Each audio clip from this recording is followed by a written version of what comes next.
Hi everyone, welcome back to Anita's Joint, hashtag Extendajoint, where every day is payday, baby. You tuned in to another video. So today I'm going to be introducing you to the report that was released on October 3rd, 2022 from Miss Sally Yates. She did her own independent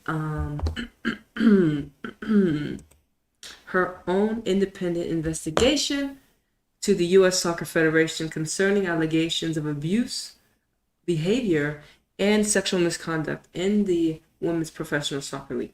I'm going to go ahead and share the link to the PDF. You can download it. It's made available for the public. And at the end of the day, like, this channel's here for you to think for yourself. And I feel like if you're tuned in, you should read the article and see what you get. I feel like we're going to gain a lot of wisdom um, from the article, and also things to be looking out for in the future, how they can prevent this from happening. Some signs on what U.S. soccer. Well, we're just gonna figure out what happened based upon what she found out. And like I said, this is her. They hired her to do this investigation report. Like I said, I'm gonna share the link in the chat for this. You can download it and have it for yourself. And you know, let me go ahead and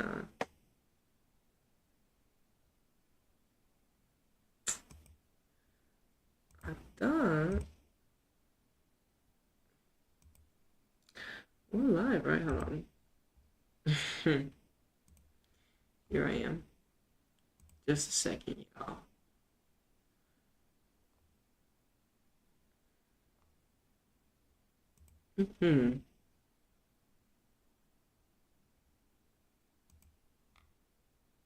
Okay, here. Do I not have the freaking the chat on?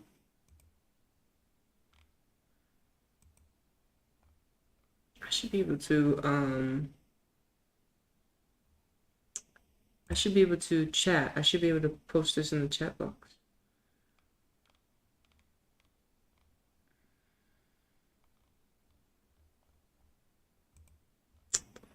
Really? That's awful.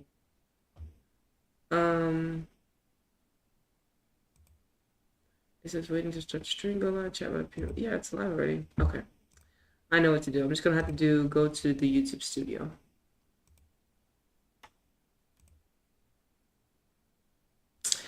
I'm gonna have to do it that way, it looks like. Sorry, y'all. I got some tea, so I mean, like, literally got some tea. But what the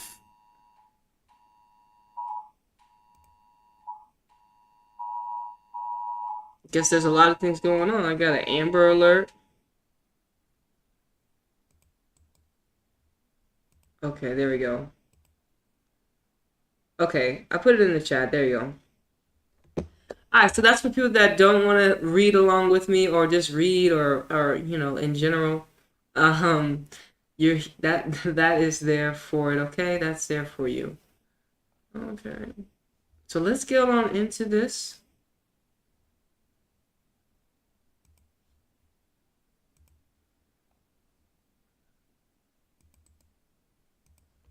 Let's get on into this. This is, like I said, this is the introduction.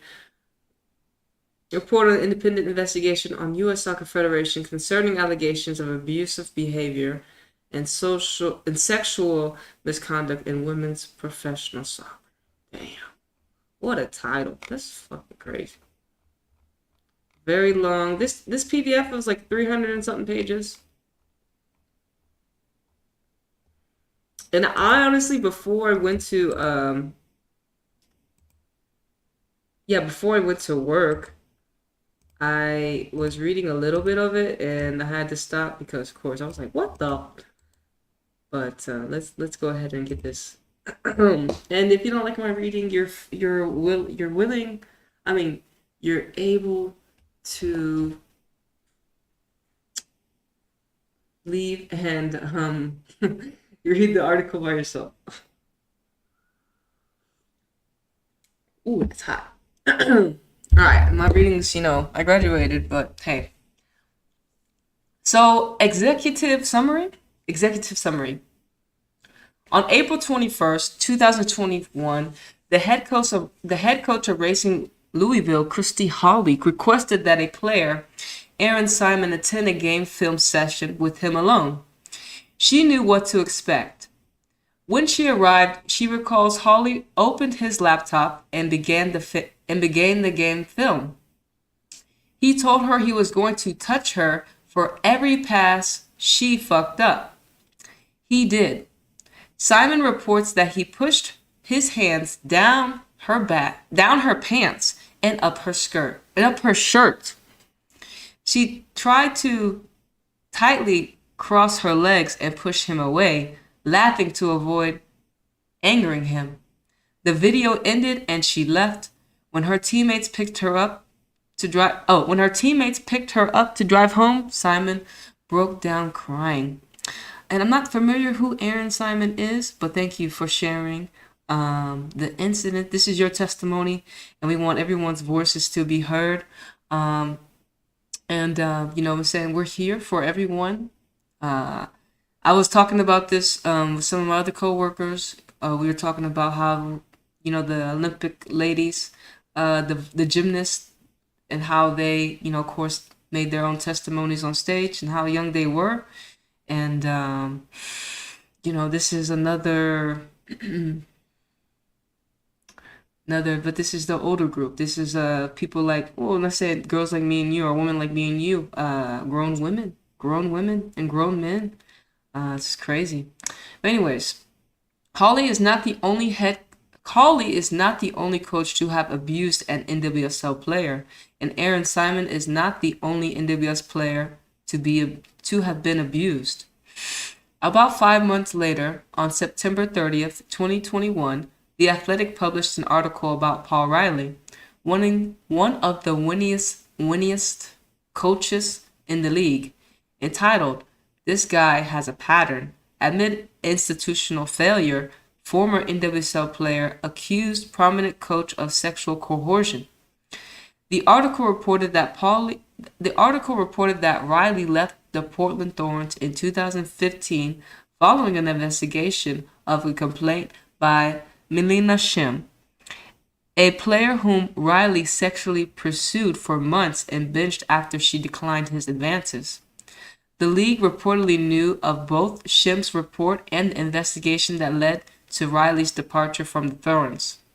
The article reported further that the league failed to investigate a 2021 complaint against Riley by another player, Shanann Fairley, whom Riley coerced into a sexual relationship in a prior professional league. The article brought the NWSL to an immediate standstill. The North Carolina Courage, NC Courage or Courage, Riley's new team, terminated him. The weekend games were quickly canceled. NWSL Commissioner and General Counsel resigned within days. Players demanded accountability from a league that failed to protect its own from this abuse. Okay.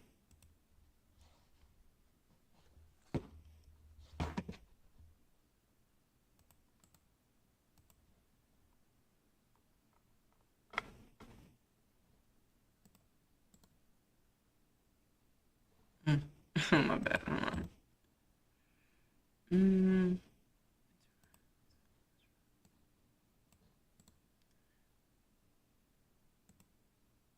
All right.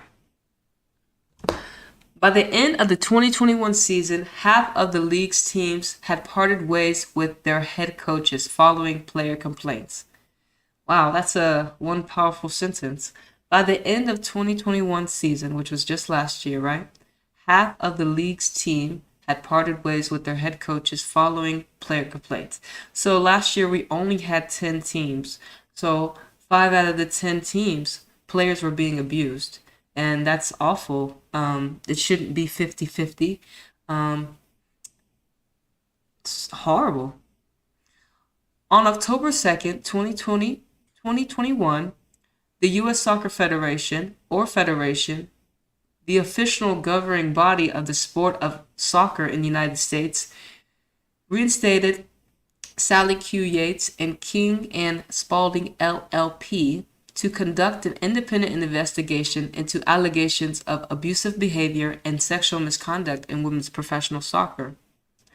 Our investigation has revealed a league in which abuse and misconduct, verbal, emotional abuse, and sexual misconduct had become systematic, spanning multiple teams, coaches, and victims. Abuse in the NWSL is rooted in a deeper culture in women's soccer, beginning in youth leagues that normalizes verbal abuse, coaching, and blurs boundaries between coaches and players. The verbal and emotional abuse players described, I guess, in the NWSL is not merely tough coaching, and the players affected are not shrinking violets. They are among the best athletes in the world. They include members of the U.S. women's national team, veterans of multiple World Cup and Olympic tournaments, and graduates of legendary NCAA Division I soccer programs. In well over 200 interviews, we heard report after report of relentless, degrading charades, manipulation that was about power, not improving performance, and retaliation against those who attempted to come forward. Even more disturbing were the stories of sexual misconduct. Players described a pattern of sexually charged comments, unwanted sexual advances, and sexual touching, and coercive sexual intercourse. Teams, the league, and the federation not only repeatedly failed to respond appropriately when confronted with players' reports and evidence of abuse, they also failed to institute basic measures to prevent and address it, even as some leaders privately acknowledged the need for workplace protections. As a result, abusive coaches moved from team to team, laundered by press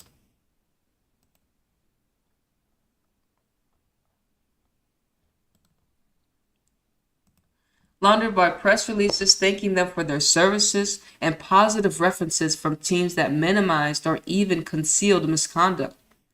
Those at the NWSL and USSF in a position to correct the record stayed silent, and no one at the teams, the league, or the federation demanded better of coaches.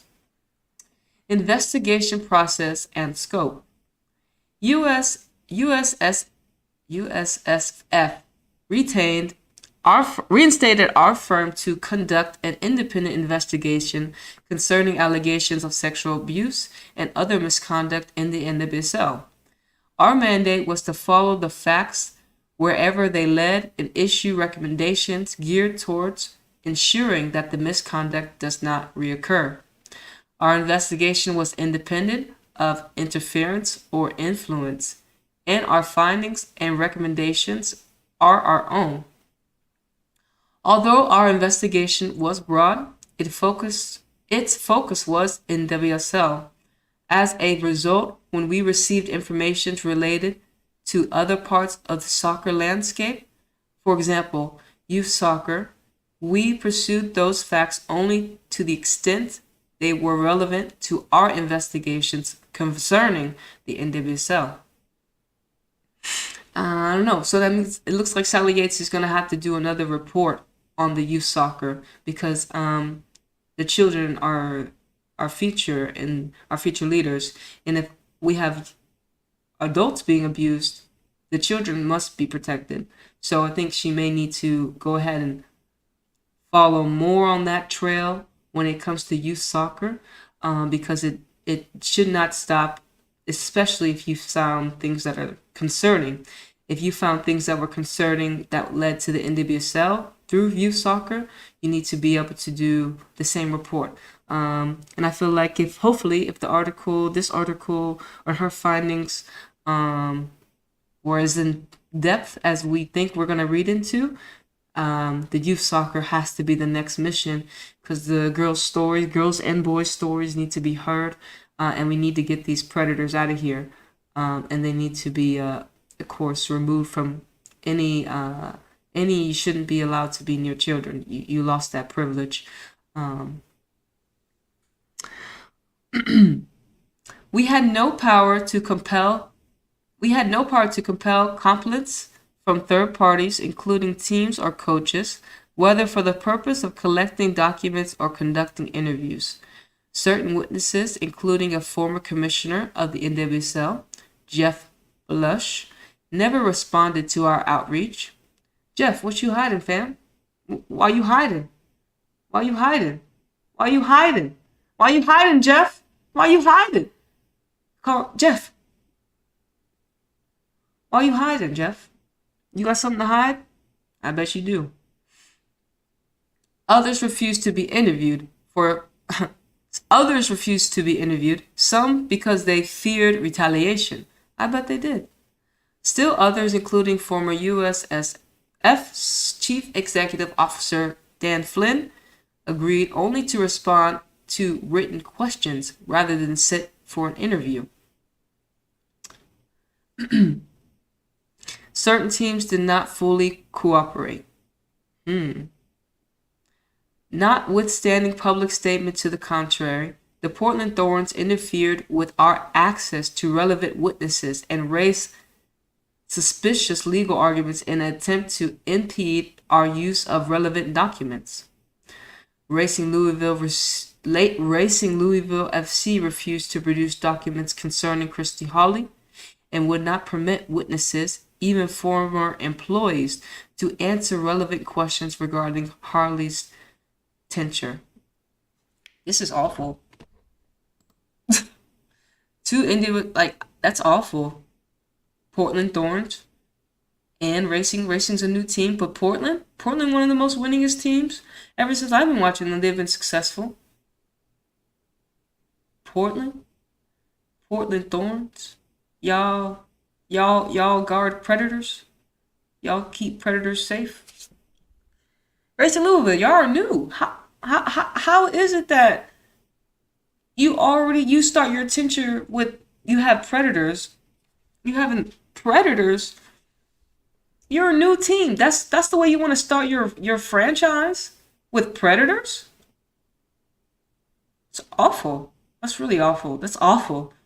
It's so awful to hear. Let's continue.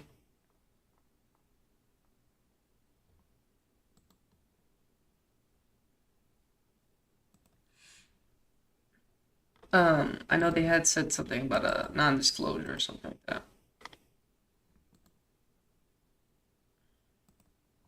It said, right here, let's see. Racing and Portland.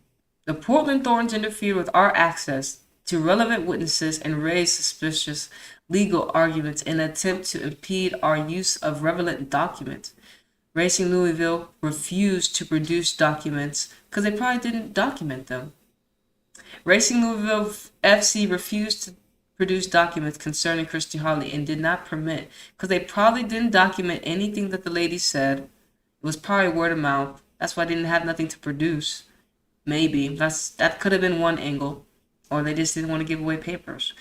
Another one, it says, concerning Christy Hawley, and fuck you, Christy Hawley, you a bitch, and would not permit witnesses, even former employees, to answer relevant questions regarding Harley's tenure, citing non-disclosure and non-disapparent agreements to it. It's signed with Hawley. It says citing non-disclosure and non-disparagement. The fuck agreements to it signed with Hawley. The Chicago Red Stars unnecessarily delayed the production of relevant documents over the course of nearly 9 months. So we have Racing Louisville, Portland Thorns, and Chicago Red Stars. Happy Houston Dash ain't pop up in this bitch, but we all do know Mr. James Clarkson, he got fired too to allegations. I mean, it's just, oh my goodness.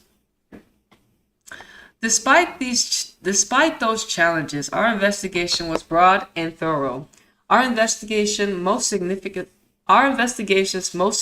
sources were the more than 100 interviews with current and former NWSL and national team players who shared their stories with us. We are grateful for their bravery, candor, time, and their trust they have placed to tell us their stories. We also thank the U.S. Women's National Team and NWSL Players Association, who work on behalf of the players, has been a driving force for change, and those who help us bring certain conduct to light. We conducted well over 200 interviews in total, including of current and former players, coaches, owners, and front office staff from 11 current and former league teams, former league employees, representatives from both NWSL PA and USWNT PA, current and former federations, personnel, and representatives of certain organization members, representatives from the U.S. Center for Safe Sport, and others with relevant information. We also collected over 60 documented productions from roughly 24 entities and individuals. The Federation provided access to millions of documents, and we conducted searches to identify and review over 89,000 documents more likely to be relevant. Finally, we created a hotline number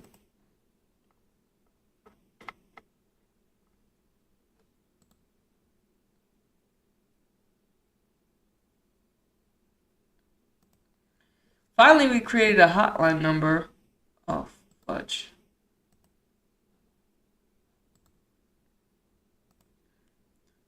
Finally, we created a hotline number and email address to allow anyone with relevant information to provide it anonymously. Summary of findings. Oh my goodness, this is the introduction. The summary of the findings.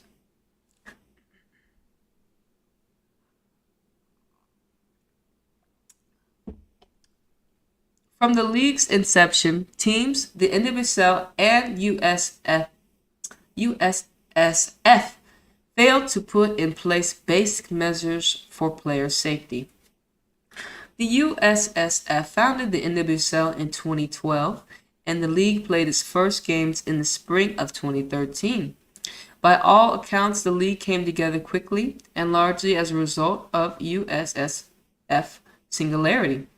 Focus on reconstituting a women's professional league on the heels of the national team's enormous success at the 2010 Summer Olympics.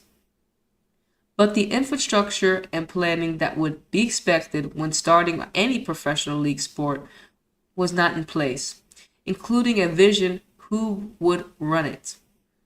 Typically, USSF role with respect to professional leagues is merely to certify their competence with certain professional standards.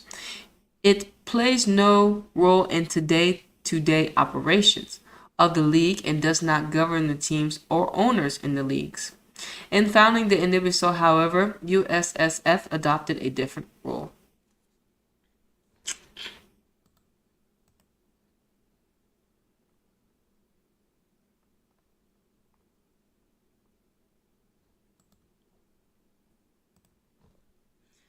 From 2012 to 2020, the Federation served as manager of the league, providing legal, human resources, communications, finance, and other support to argument the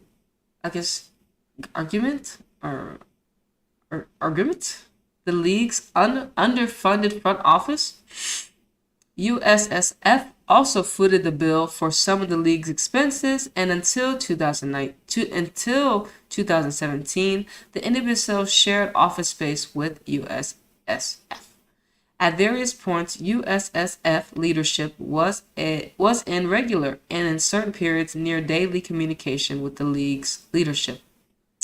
The Federation was involved in nearly all the league's significant decisions, but it chose where to exercise its influence, fearing that some owners would abandon the league if pushed too hard. There was a wide disparity in the financial availability of the prospective owners, and some in USSF which each questioned whether each of the teams would be significantly capitalized. The league operated on a shoestring of various points. It had only 2 or 3 employees and operated without a commissioner. Verbal and emotional abuse and sexual misconduct were widespread problems in the women's soccer prior to the NWSL, and both prior women's professional leagues and even elite youth soccer. Fraternization between players, players and coaches, and players and staff was common. The NWSL predecessor league, Women's Professional Soccer, WPS, had failed amidst legal battles with an owner who reportedly bullied and threatened players. But despite this backdrop, the NWSL was not set up with these concerns in mind.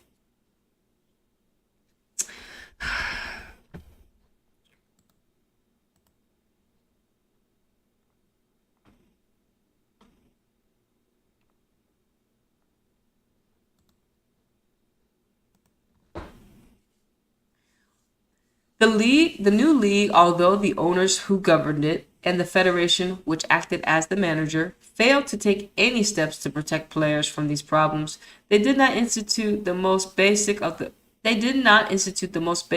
workplace protections. For most of the league's history, there was no anti-harassment policy, no anti-retaliation policy, and no anti-fraternization policy. Nor were there independent reporting lines, coaches' codes of conduct, or any guidelines regarding to the diligence necessary to hire a coach.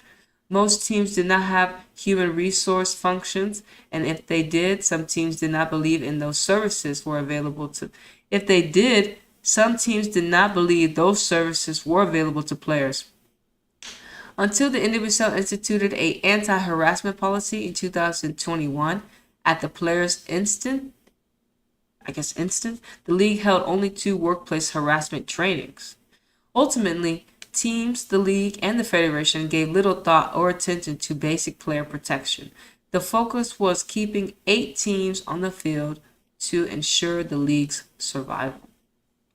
So that's honestly, I didn't know, you can create a business like that and not actually have I thought that was just common sense. You don't harass people at the workplace.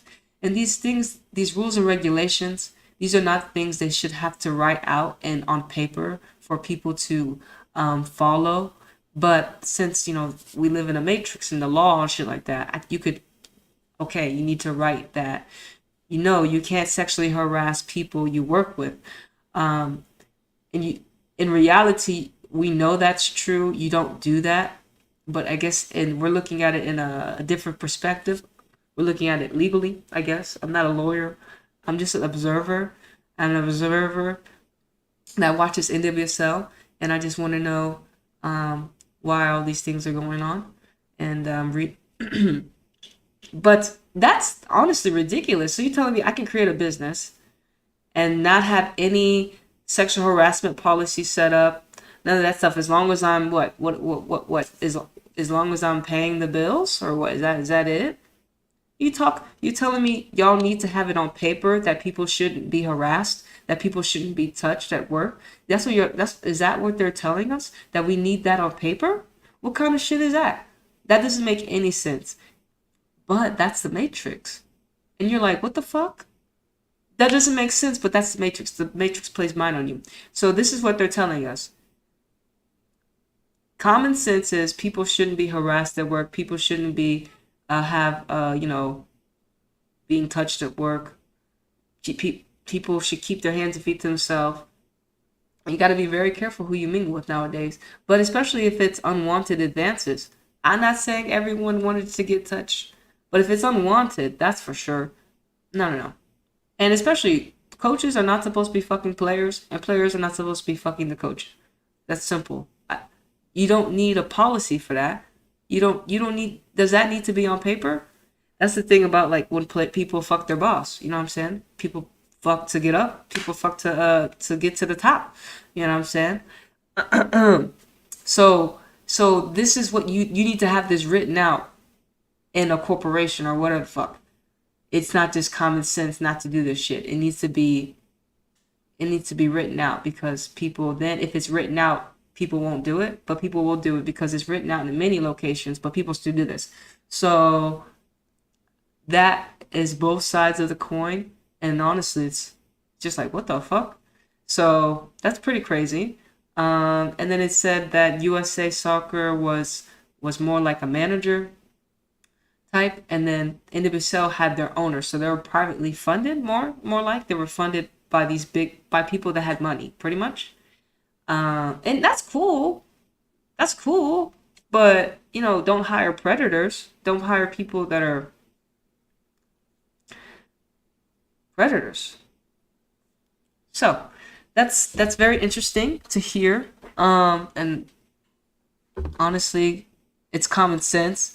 It shouldn't need to be, you treat others the way you want to be treated. That shouldn't need to be written down. Don't sexually harass your employees. That like, don't kill people. That doesn't need to be a law, but it's common sense. Like, you don't kill people. And like, that's crazy, man. That's some crazy shit.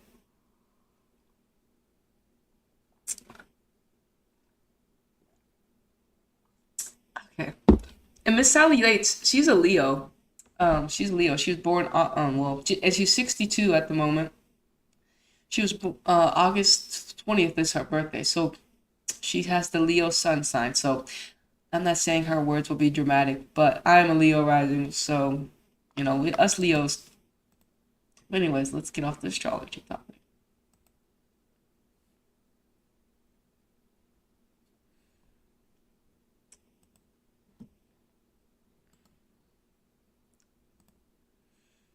Okay, abuse. Oh, here we are.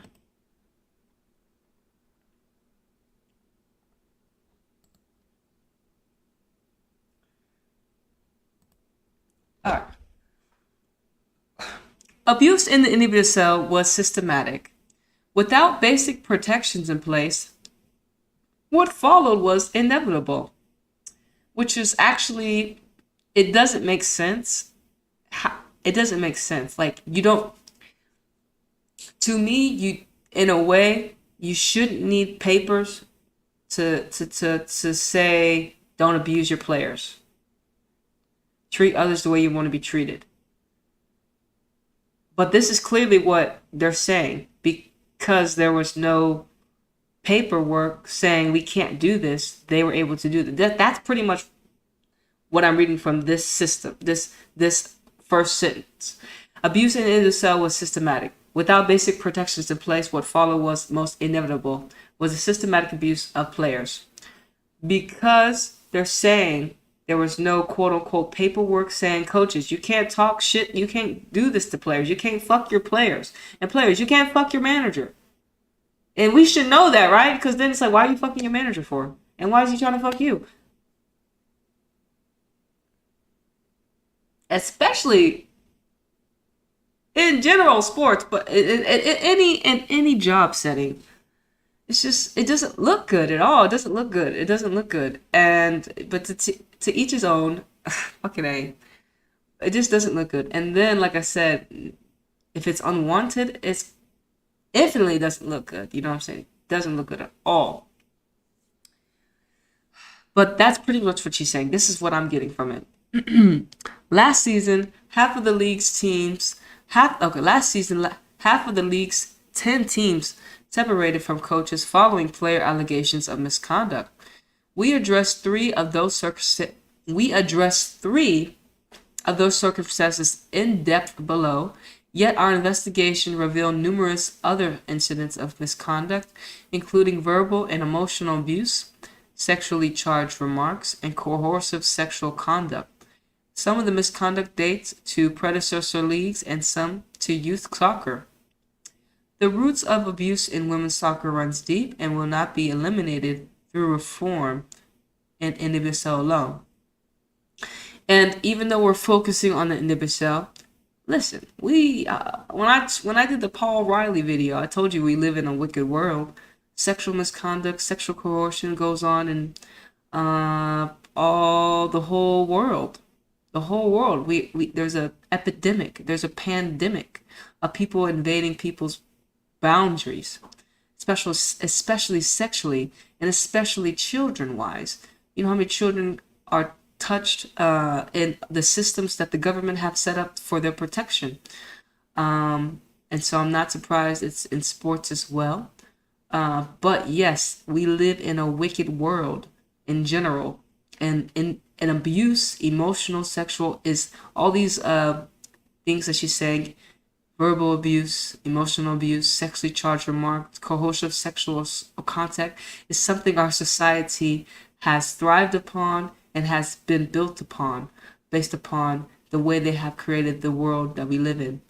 And because most of these people have been abused as young people, the system continues to breed more of these people. And since we don't kill people anymore that get caught doing this, they're able to continue to walk free and reproduce and continue to have that bloodline of that disease continue to keep the what do you call it, the generation streak going.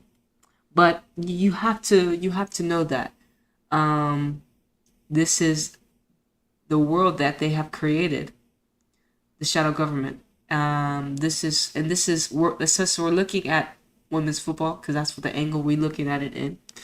We're gonna hear these stories, and like I told y'all before, like I think I said with the Paul Riley, I was like, how much more will surface? I can't believe that was a year ago when we talked about that, when we had that revelation revealed to us. Like this said, everything's being revealed to us. Everything. You better get ready. I mean, more stuff will be revealed. She's told us she only given us 3 out of the 5, and there's more. And then she's gonna have to write another report on the youth soccer.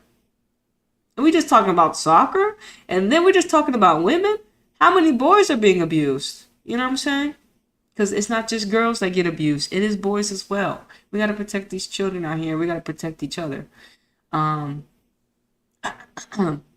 let's go. This report focuses in detail on events concerning 3 coaches: Paul Riley, Rory Dames, and Christy Hawley. So we have to illustrate the gravity and breadth of the misconduct at issue and institutional failures that prohibited it. So Paul Riley's the first douchebag, son of a bitch, should be dead by now. It's crazy. Like, how is he not arrested? Like, I don't understand how these people are still walking free, because it really doesn't make any sense to me. You literally, in a quote unquote, since they didn't break the law because it wasn't written, but you literally violated someone's boundaries and you quote unquote broke the law. But since it wasn't written, you're gonna get away with it. Now you may not care about your character, but you and I'm gonna tell y'all, like I tell everyone, you may not get your karma here on Earth, but or let's say you'll probably get your karma here on Earth, but also you will be punished in the especially when you transcend this experience. You will be punished, especially gods and goddesses know what you're doing. You know what I'm saying? So that's why I always tell people, we may think that these people get away with this thing, but behind the scenes, they're in hell, and they will be punished in whatever shape or form that the God that they believe in will do justice for. And of course, we'll look at them like douchebags that need to die, and I mean, I'll look at them. I still believe in the death stuff. I still believe in killing people. This is not a violent channel, but I feel like you get away with doing certain things consistently. I mean, you haven't learned your lesson. You need to get off this planet. And if you don't agree with that, well then, you're okay with predators still walking around And I'm just trying to keep, help keep the planet safe because our children don't need to be coached by predators. That's for sure.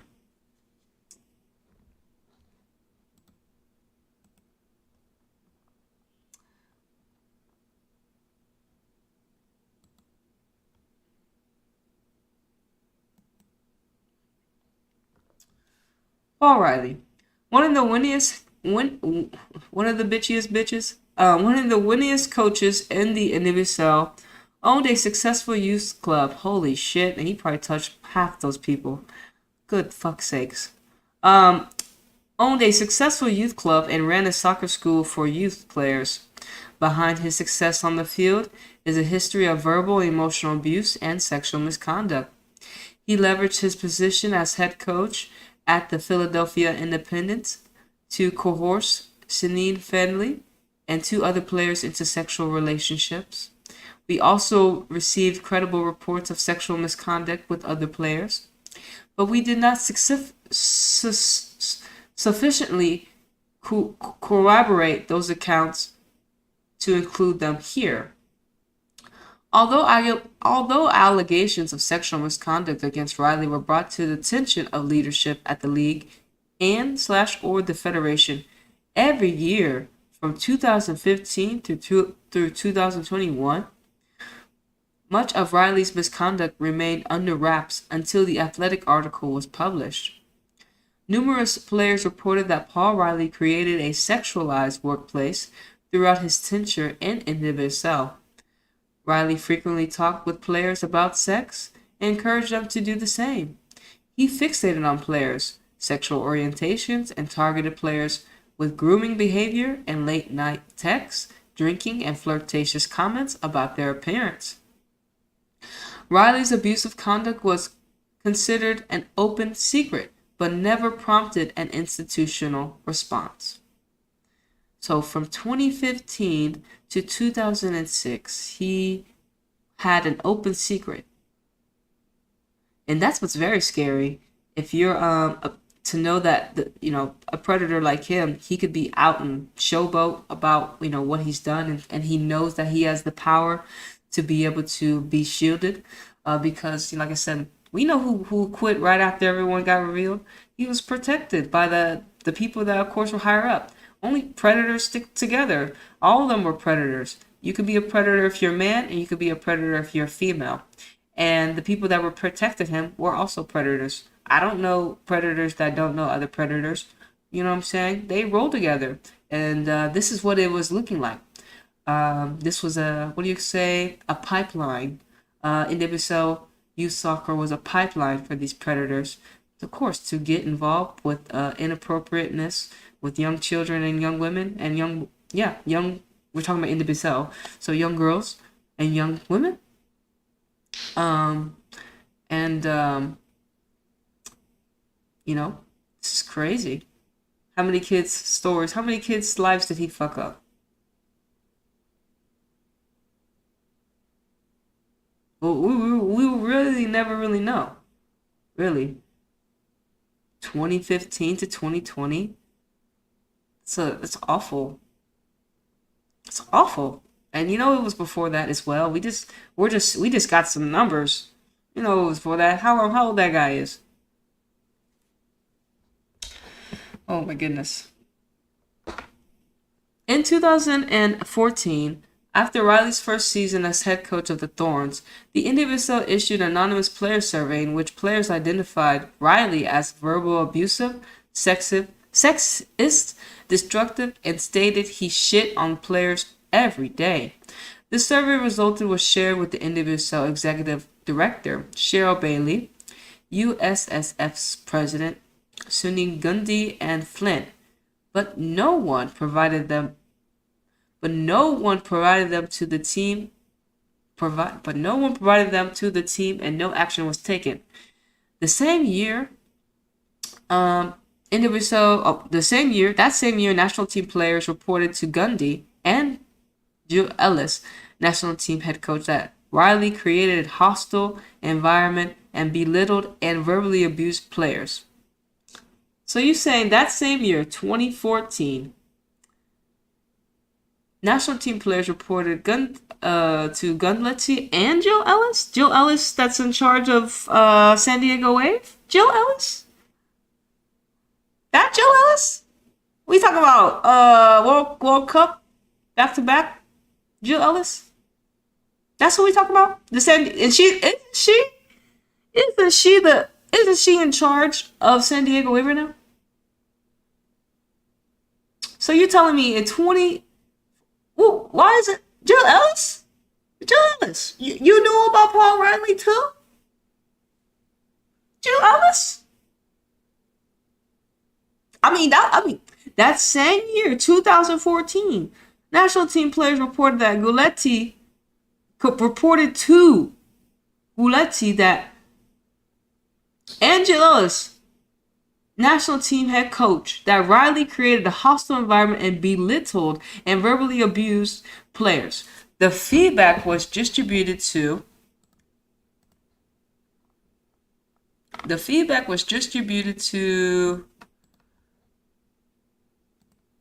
Flynn, Lisa Lavin, NWSL General Counsel, and Bailey. Bailey distributed the feedback to the Thorns owner and president, but no action was taken in response to those comments either.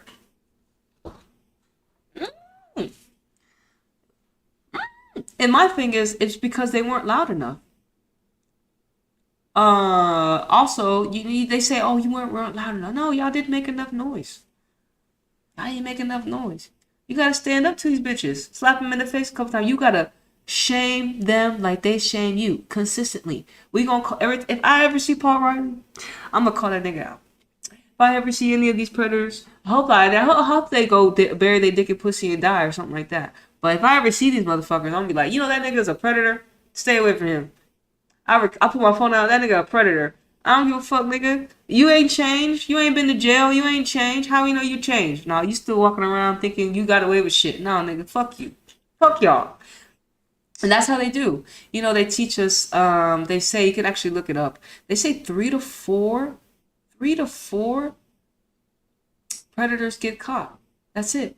So that everyone else is running around continuing to be predators.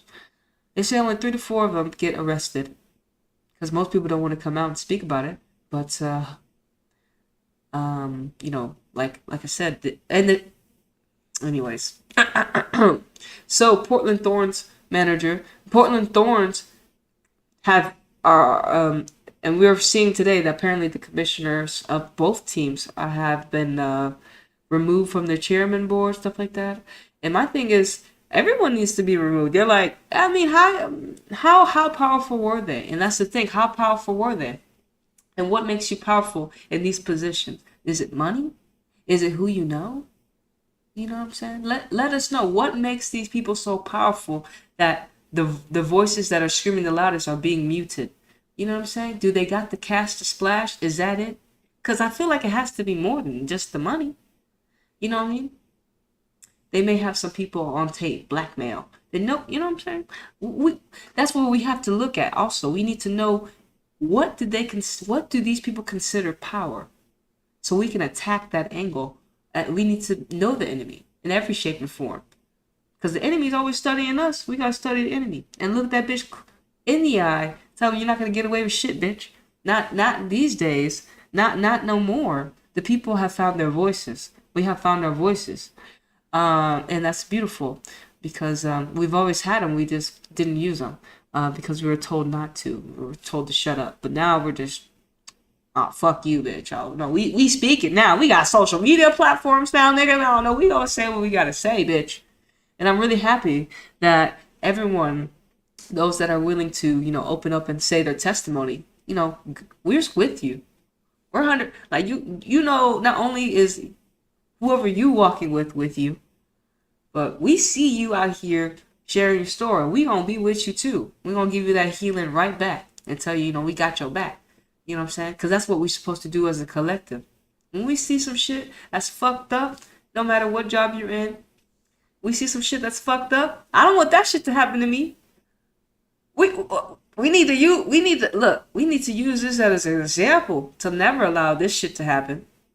And as you know, it's systematic. because it's the world that they have built upon. This is the world they have created, the atmosphere they have created for us to live in and to thrive in. As you see, Paul Riley was one of the most successful when he was coaches.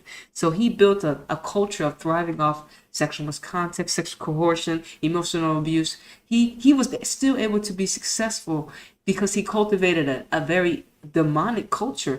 And unfortunately, the people that had his back were also demonic. Based upon, Now, so we know that the Portland Thorns owner, and I guess this guy, this guy got fired or he got removed from chairman.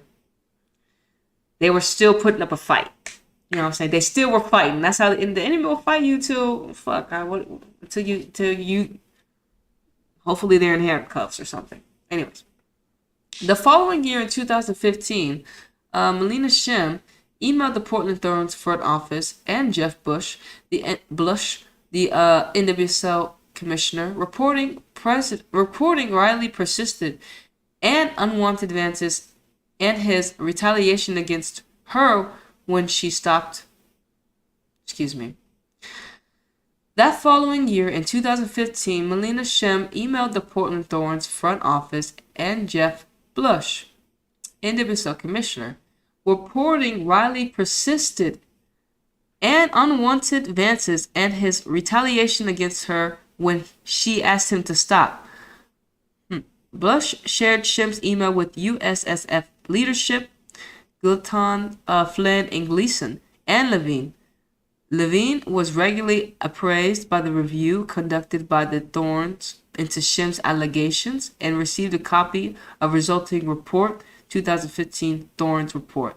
While the 2015 Thorns report did not address the most serious of Shem's allegations, it included that Riley sent inappropriate texts, served alcohol to players, invited a player to his hotel room, and danced with a player and touched her while doing so, among other things.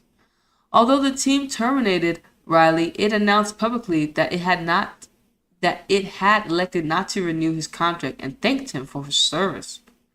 The federation and league did not discipline Riley, whether by suspending his license or otherwise, to prevent him from coaching the NWSL, nor did the federation separately inform his youth club of this misconduct. And that's what's crazy. They could have prevented it. Like I said, prevented that even more. So it's like, okay, so they fired him. They just thought he was gonna stop fucking around. Like, is that what y'all thought? Like, y'all thought, oh, we're just gonna fire the nigga, and he ain't gonna stop doing what he doing? Is that what you're telling me? That's what y'all thought? USA Soccer, yeah, they flunked. Back in these 2015, the energies, man. What the fuck was going on? And they have, honestly, these people, to me, probably were predators. Or, to me, I'm just like, what did Riley have that made him so powerful? When it comes to a quote unquote, these other people are in more powerful positions than him, or leaderships, you would think. What made him so powerful? What? And so that's the question we need to ask. What made Riley so powerful that everyone was, cheering him on after he was, we had these allegations and, oh, go ahead, thank you for your service. Was it, what did he have on them? What did he have on them? Or what, you know what I'm saying? That's what some questions we're going to have to ask more questions. So I know Riley ain't never, so I'm just very curious. Does Riley still have his youth squads? I really hope he doesn't, because, damn, where are the children at? You know what I'm saying? Don't leave him unsupervised with your child. I'm just saying. If he can't get in contact with younger women, he might try your children. I'm just letting you know. You see this shit. Within a few months of being terminated from the Thorns in early 2015, he was fired. You know when you get fired from a job, they always ask you on the application, have you ever worked at another job? And you're supposed to say yes or no, or what happened, why you left. I wonder what this nigga put on his application. Yeah, I fired because I had allegations of sexual misconduct. Probably not. He was. Oh my fucking god. Within a few months of being terminated from Thorns in early 2016, Riley was coaching again in the NWSL, this time at the Western New York Flash. WNF? Flash or the Flash? In an email to Gallatin, Flynn, and Levine, Plush conveyed his understanding that Gavin Wilkinson, Thorns' general manager, told the Flash that Riley was put in a bad position by the players, and that Wilkinson would hire Riley in a heartbeat. Although Plush, Gallatin, Flynn, and Levine all had received Shim's detailed complaint, Plush and Levine received the 2015 report. None appeared to prove the Flash with additional information. None appeared to provide the. Okay, so these guys, Plush, Gallatin, and Flynn, and Levine, they all allowed a predator to go to another team. So they were like, Shim, your story didn't matter because what? So that's what I want to know. That Riley probably knew those guys, and he probably had some dirt on them. He had to have. Predator, like I said, the Predators rolled together. And in a way, the guy that protected him mainly looks like was Gavin Wilson, was the Thorns general manager, the GM. It looks like he's a predator as well. He likes to hang out with predators, but I just think predators hang together. So he probably was a predator. Watch your kids. It's crazy because these people have kids. So it's just like, dude, to find out your dad was touching other women and you're a young girl and you look up to these girls, you're like, Dad, or you were touching your players, Dad? Like, that's not right. Like, what if someone touched me, Dad? You know what I mean? Hopefully he doesn't touch his children. But I'm just saying, just think about it. Like, I mean, you have to, like, CPS should be called on all these people. It's like, if they're doing this in the workplace, what are they doing at home? And just because you do it in the workplace doesn't mean you're not doing it at home. They could not touch their children at home. But would you trust this nigga around your children? No. No, you wouldn't. You wouldn't. So you have to look like, oh my gosh, like, I wonder what their children have to say, because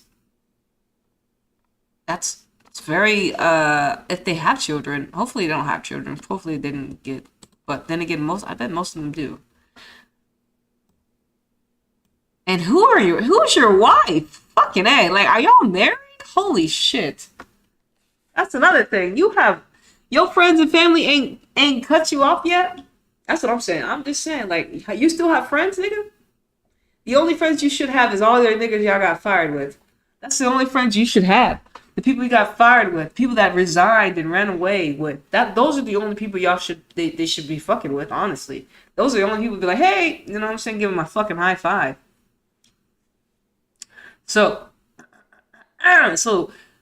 the people in 2015, Gaetan, Finn, Livin, and they did not provide the Western New York Flash information of Shim's allegations. So they failed Shim in that instant. You should at least, like, how do you not provide Western New York Flash? Yo, head coach about to, what? And oh my goodness. The Federation was again warned by Riley's misconduct in 2018 by the USWNTPA, and once more in 2019 when his name was published on a short list of those reportedly under consideration of head coach of the national team. Lydia Wallach, chief legal officer of the Federation, was told that Riley had a relationship with a Portland Thorn player and cannot be the new WNT coach. Following at least 14 conversations among 11 of the Federation, the league, the Portland Thorns, and the NC Courage following at least 14 conversations among 11 people at the Federation, the league, the Portland Thorns, and the NC Courage, Riley publicly withdrew himself from consideration. But during those conversations, Wahike never conveyed the report that Riley had a relationship with a Portland player. So this guy, or girl, Lydia Wahike, chief legal officer of the Federation, was told that Riley had a relationship with a Portland player. And I wonder what Portland player that would have been. And that's my thing. Because we know, I'm sorry, like, some players are there for the get down. And you would say some people, you have to understand there's a yin and a yang. There's not all that want it, and there's some that are like, you know what, this is my way up. You have to be, this is the world that we live in, right? Or this is the world they have created for us to live in. And these are angles we can look at. Because there's two sides. Some people were for it because they got extra playing time, and some people were against it and they got punished. So it should have never happened because they should have been, communicating that this guy's a predator. And depending on how many incident reports the players wrote about this guy,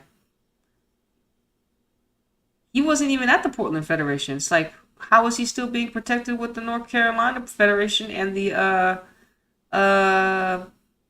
like I said, who did he have in his back pocket?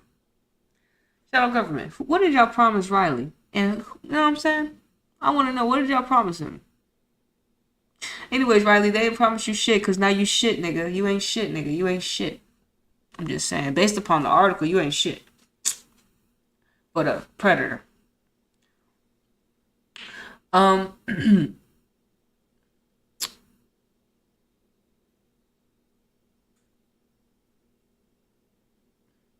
In the spring of 2021, the individual received a series of 4 complaints about Riley in quick succession. 4 complaints. Fucking A. The league largely ignored these complaints, and instead, weeks before the public of the Athletic article, NWSL Commissioner Lisa Bird was actively trying to keep Riley from resigning over his anger about the postseason schedule. So this bitch was like, no, don't go. This bitch, Lisa, you stupid. You stupid, Lisa. I have to talk my shit. She's stupid. I hate it when we see... I hate when we see women protect predators. She's flunked. How the fuck are these people in these positions? That's what I'm telling you. Like, look at our society. We have stupid ass people, stupid motherfuckers in power, in authoritative positions, fucking up people's lives. Like, how the fuck did you get this fucking job? Did you suck dick too, bitch? She probably sucked the whole USFF. No, let me stop my shit. I'm sorry. But think about it. How the fuck how are these people in these positions? They must have been fucking and sucking to get in their position. And this is what they think the players are going to do. Are going to fucking suck to play? I'm just being realistic. I'm just being honest. And you don't like my language, you know what I'm saying? This ain't for you, you know what I'm saying? If you don't like the language that we're reading, this is disgusting that we're reading. Like, we're reading, this is professional shit? Look, I've never had to work in a situation where I've seen this type shit. Then they talk about it systematic action. What the fuck? So this is what y'all do? This is what y'all do. I could probably, quote unquote, never get into a position like them. But I wouldn't do the things that they done. I wouldn't cover up the people that they covered up. Fuck that. No money is worth it. So my thing is, you have to think, what does the shadow government give these people? Okay, yeah, you have stability. You have a house. You got money coming in. What else do they promise you, niggas? Huh? What else do they promise you? Let's just say that's the devil. The devil. That's the devil. What did the devil promise you? Fame and fortune, bitch? Fame and fortune, ho? Is that all you want? That's what you want out of life? You want fame and fortune? That's what you want? And that's the lengths you'll go to get it? Like, what? So you have to ask, what else does the shadow government give these people that do this shit? What do they give them? Or what do they gain from this? You know, some of them are sick and fucked up in the head, so they're twisted. We don't understand their logic. We don't understand their mentality because they're quote unquote honestly mentally unstable, narcissistic, insane, sociopath. They have problems. They need to be in insane asylums or dead, depending on. So I'd be wondering, like, what does the shadow government promise these niggas? What is it? What is it? We want to know. What is it that gods and goddesses can't give you, and you have to go this route? You have to walk the path of that route, where you're labeled a predator. Now you're a predator. What is it? We asked. I need to know these answers. Cause it ain't what you think, bitch. It ain't what you think. No, it ain't what you think. Whatever they promised you, it didn't last forever, ho, did it? It didn't. Now we know all about you. And this will be this is your face. When they talk about leaving your footprints in the sand, this is what we'll see this is what they'll see about your footprints. You were a predator. This is what we'll see. And this is what the people will remember you by, that you were a predator. And we'll use you as an example to identify other predators. This is what you will be remembered at. You'll play the face. And so that's what shadow government does as well. They're going to have to play the face. They'll use it. Shadow government use you. They don't give a fuck about you. They don't give a fuck about you. If they did, they probably would have killed you, put you on another shot. But they left you. You're gonna get dragged through. They call it a humiliation ritual. But you're not being humiliated. You're just being revealed that you're a predator. There's no humiliation here. It's only the fact that you're a predator. And people knew. I didn't know, but the people are now knowing. The collective is now knowing, and we want to know who else. Who else knew? Who else is predators? And we need to. You better come out here, come outside, bitch. Line them up out here. Look at all the predators in NWSL. We saw them. They all got fired last year, and some this year. It's fucked up, bro. All right, let me continue. Like I said, if you don't like my rants, no, you can feel free to listen to the other. Go and download the PDF. I did share it. All right. So we're on Rory Dames now, and we are barely in how much of it? Okay, an hour. Okay, not too bad. Yes. No, you can feel free to listen to the other. All right, cool. We good.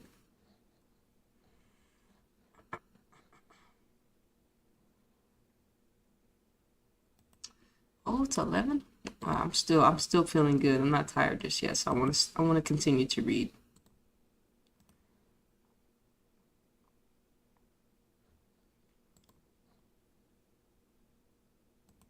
All right, Rory Dames. Excuse me. Rory Dames coached for the Chicago Red Stars, CRS or Red Stars, from the league's founding from the league's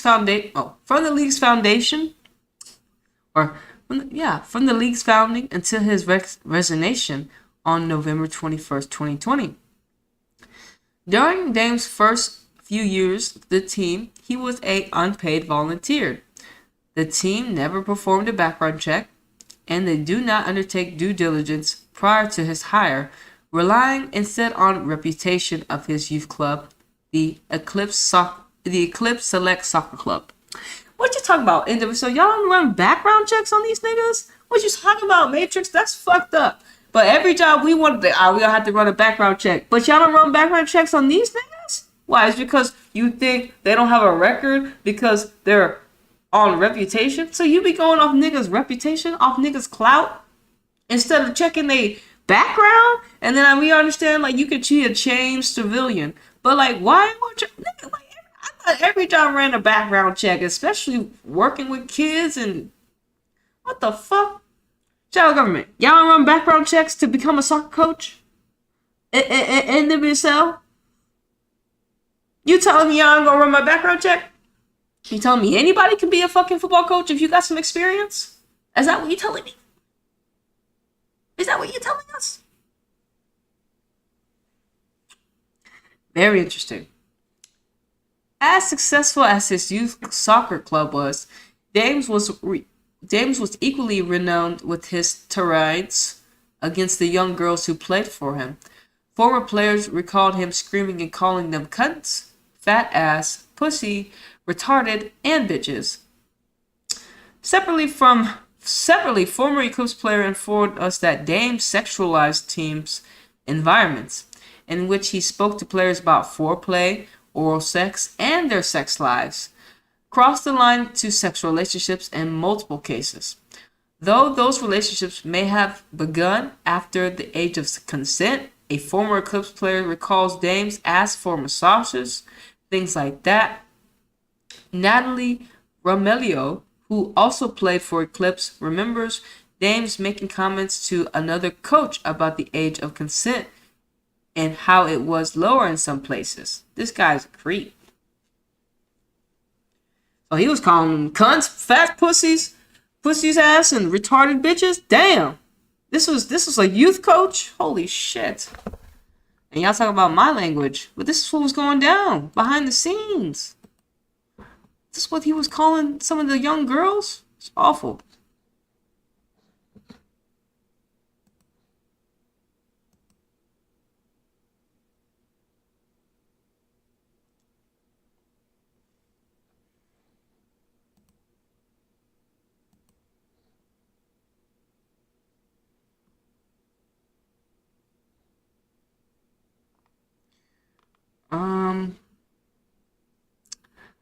Let me see something.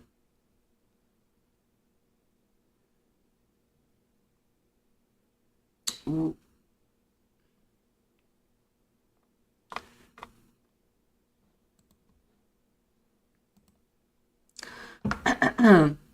Yeah, that should be suspected. He'd be like, that should be suspicious. He's talking about how is the age of consent is lower. Like, that's what these predators do. Like, that's what we learn. Like, predators, they want to be around young people, young children, and they want, and like I said, Rory Dames was probably touched as a kid too. You know what I'm saying? I just think like most of these people that touch people have to be touched as a young person. Then it's like, how do you like, what the fuck?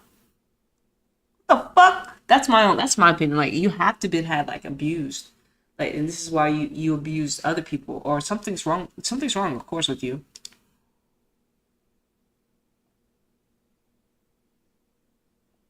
Like, something's wrong with you already. So,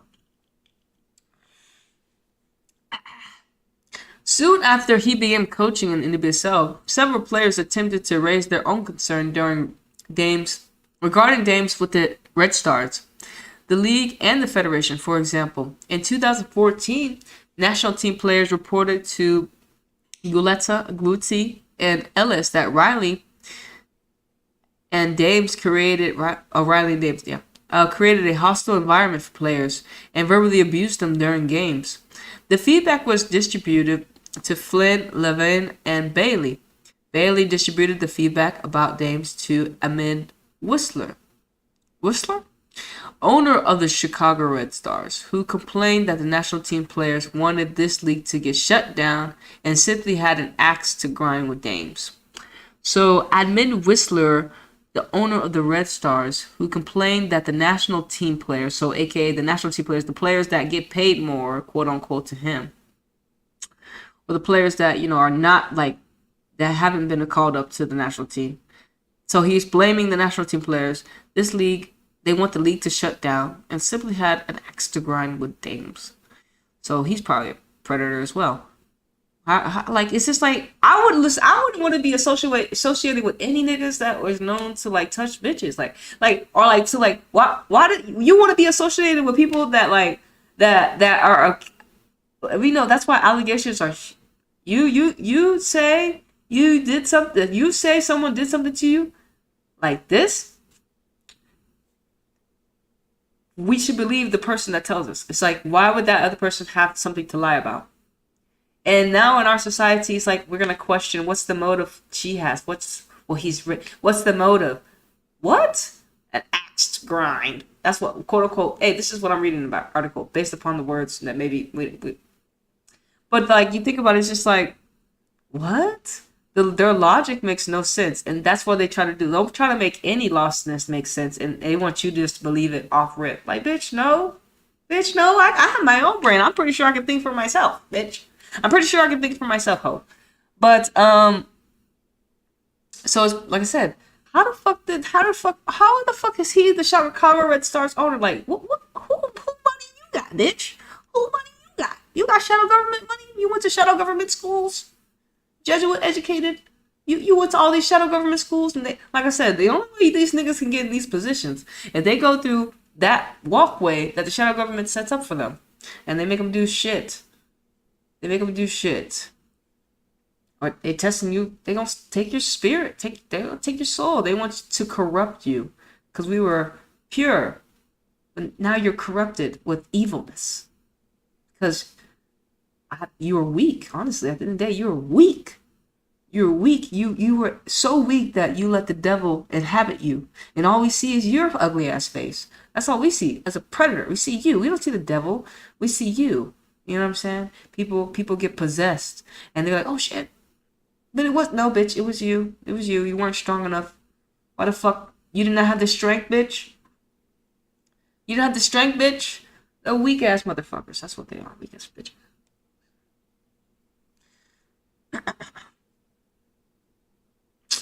In 2014 and 2015, a players' survey distributed to NWSL and USF Federation leadership, Red Stars players reported that Dames was abusive and unprofessional, warning that the players would not be as honest out as fear. Whistler acknowledged hearing complaints from other players and several staffers over the years, but players and staff reported that he chalked them up to Roy, Big Roy. In 2018, a national team player formally complained to USSF, which promoted USSF to hire outside counsel to investigate. Although the investigation into Dames' conduct was limited in its scope, the resulting report sustained many of the players' core complaints. Lydia Walk, USSF Chief Counsel Officer, received the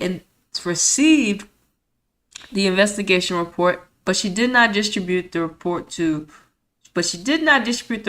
within the Federation or convey its findings in detail to the NWSL or Whistler. Following media reports of Riley's treatment of players in 2001, the Red Stars reinstated a sports psychologist to interview each Red Star player anonymously and compiled a report of the team's environment. The report further collaborated the 2014, 2015, and 2018 player complaints and concluded that Dames created a culture of fear and was emotionally and verbally abusive. This guy. All right. We're on page. Players described him as condescending, manipulative, aggressive, insulting, and an intimidator. These are all weak bitch ass traits. Weak bitch ass motherfucker. Yo, bitch ass bitch.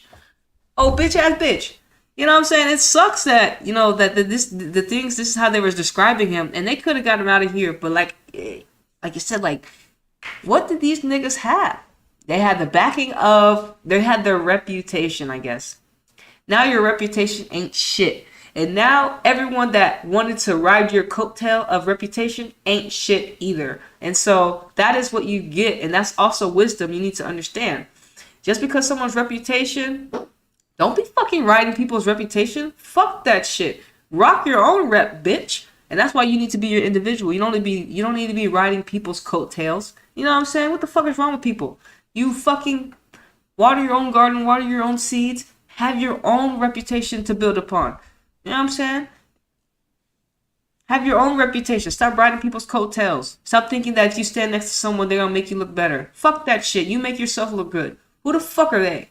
They're just another individual star that's there as well. But still, you need to make sure you got your own shit. Because you don't want anybody in your reality to be like, oh, well, no, since you're rolling with me, such and such. Fuck that shit. And they weren't, honestly, if you have someone like that in your corner, they weren't really fucking with you in the first place. Because no one should be thinking like that. You know what I'm saying? Because they got their own shit to worry about. You know what I'm saying? Real shit. You know what I'm saying? Real shit. The psychologist observed that 70% of the players interviewed, including most starting players, reported emotional abuse behaviors that many players failed to recognize. Certain behaviors as abusive because they were so, I guess, ubiquitous in women's soccer. Dames was permitted to resign from the Red Stars, but continued to own his youth club, the Eclipse. That's what I'm saying. Like these people, it's just like, okay, so, like, is who? If I'm the parents of these elite select soccer club, and also with Paul Riley, it's just like I'm pulling my kids from this organization. I don't get, like, their reputation ain't shit no more. They shouldn't be able to make money off football anymore. You know what I mean? Their reputation ain't shit no more. Now you know, like, if you go to that facility, you have a potential of getting touched, verbally abused, emotionally abused, and you could, because they say your environment, how you're brought up in your environment, is also, we don't want it. It plays a big role in development in general. And so, based upon where you live, your environment shaped you as an individual. So we have these predators shaping these environments for young children, and these environments are unhealthy. And so, if I'm parents of these at these clubs, reading these stories, I'm pulling my children from these. I don't care, because your reputation is now that you're a predator, and 99% your child is in a unhealthy environment, and it's not safe for them.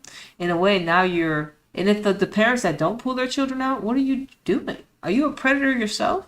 Like, what are you doing? Do you not? What I'm saying? Like, what are you doing? Do you not care that he has, like, a lot of bodies on him? Like, AKA, he has, like, many articles written about how he's a predator. Do you not care about your child's safety? Then it comes to neglect. That's child abuse. Maybe your children need to get taken away. And I go, there's the system. And there's the system. There's the system.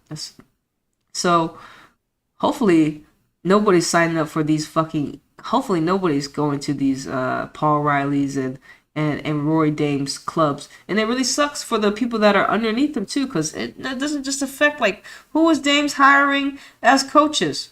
Who was Paul Riley hiring as coaches in his youth club, soccer club?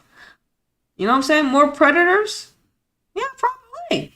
Scary shit, man. Scary shit. Unlike Dames and Riley, okay, we're on Christy Hartley. Unlike Dames and Riley, who were prominent coaches before they began to coach in the league, Holly rose from relative obscurity as a volunteer reserve team coach at Sky Blue Football Club, Sky Blue, to become the team's head coach in 2016. His tenure was short-lived. However, at his time was plagued with complaints of verbal abuse and mistreatment, paranoia, ultra-aggressive, short-tempered, nasty, mean, polarizing, humiliating, angry, disorganized, erotic, and abrasive on the sidelines, and allegations of a relationship with a player that caused a toxic team environment. Ultimately, Holly was asked to leave the club abruptly mid-season because of his verbal abuse and his relationship with the player. Publicly, however, the club stated the team and Holly had mutually agreed to part ways and thanked him. Ah, man, these clubs, man, y'all trying to protect y'all's brand, but you don't protect your brand, like, by thanking the predator. That's awful management. That's management 101.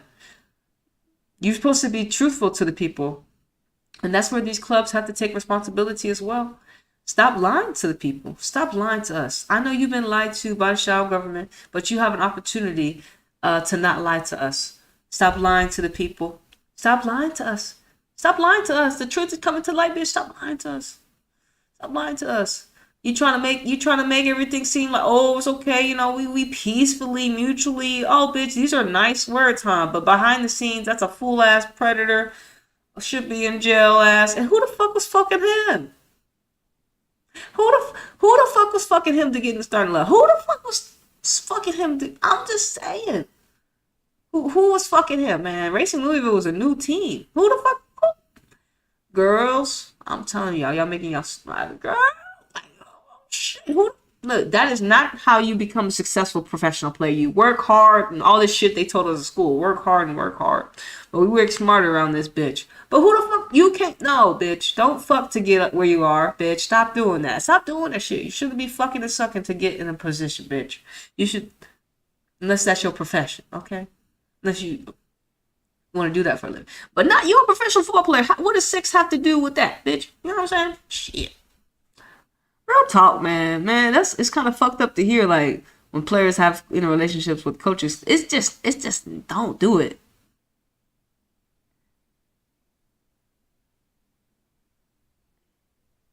It's crazy. By 2018, he was doing limited per dime contracts work for USSFF, whatever, including opposition scouting and talent identification for the national team and assistant coaching for the under 17 and under 23 teams. We found no evidence that anyone at USSF sought to determine the reason for his departure from Sky Blue or conduct any vetting prior to Holly's work in USSF. In August 2020, Holly was hired by Racing Louisville as head coach. The team cited that his experience with the national team as a source of great confidence in their decision.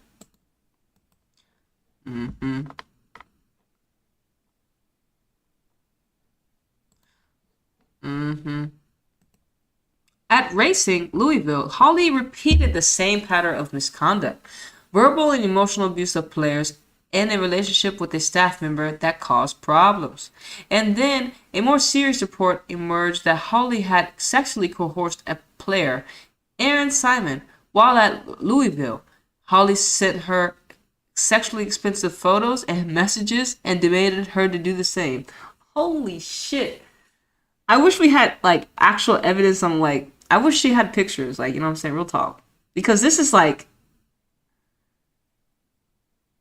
this is some shit. Like this, Holly, you got kids, nigga. Oh my goodness. So he asked her for some nudes. That's fucked up.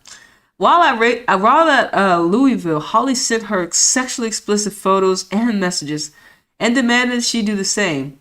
He requested that she meet him to review game film at his house and showed her pornography instead, masturbating in front of her before she left.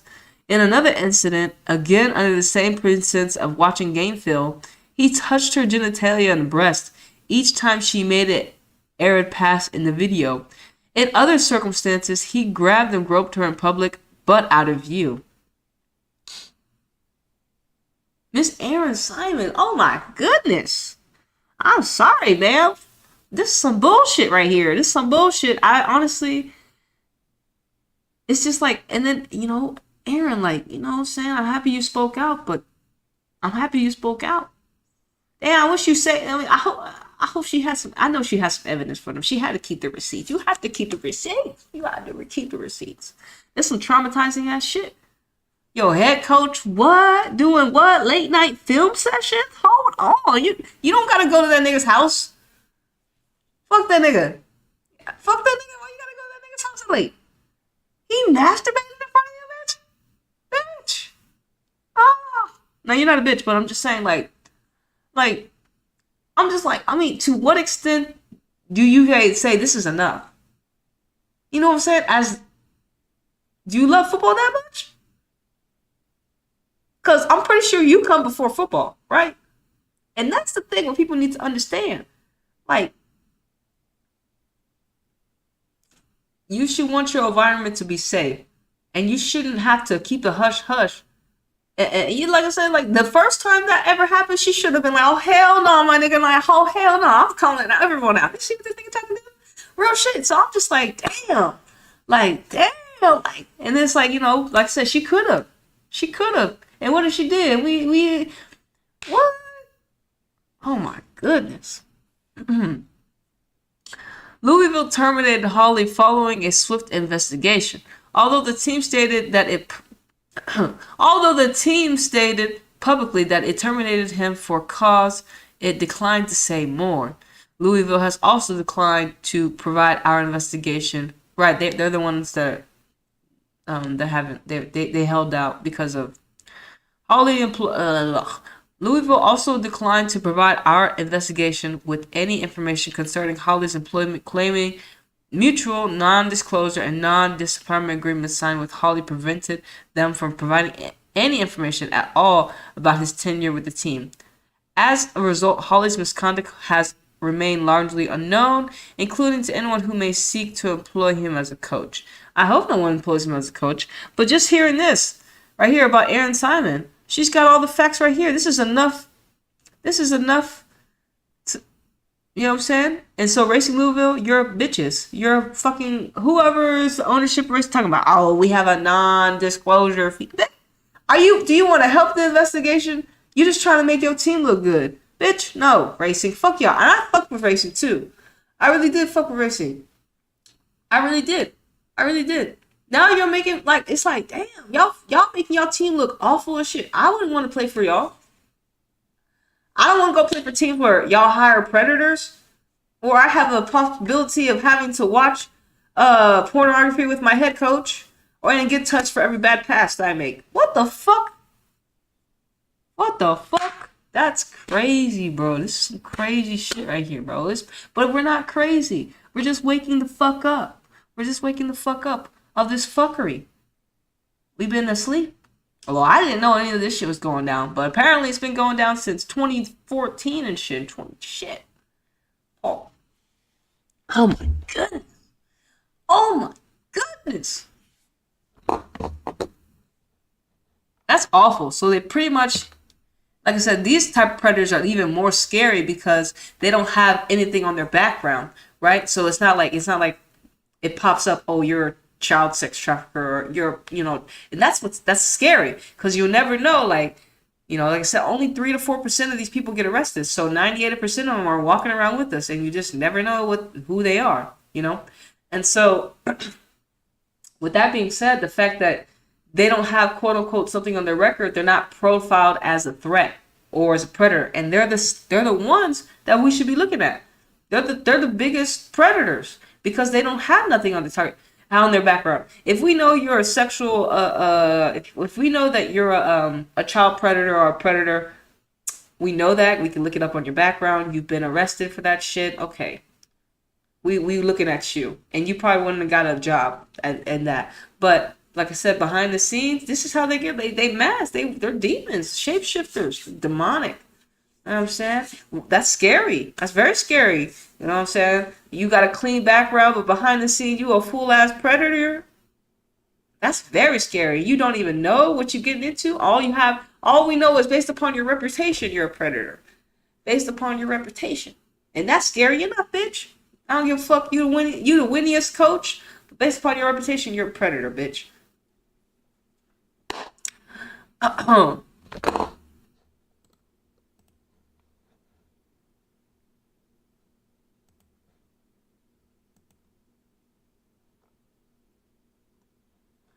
All right. I'm gonna keep going. My bad. We doing well. All right.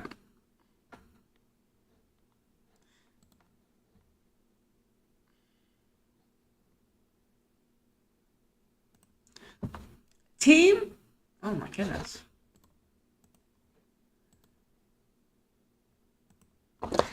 Teams, the league, and the federation failed to adequately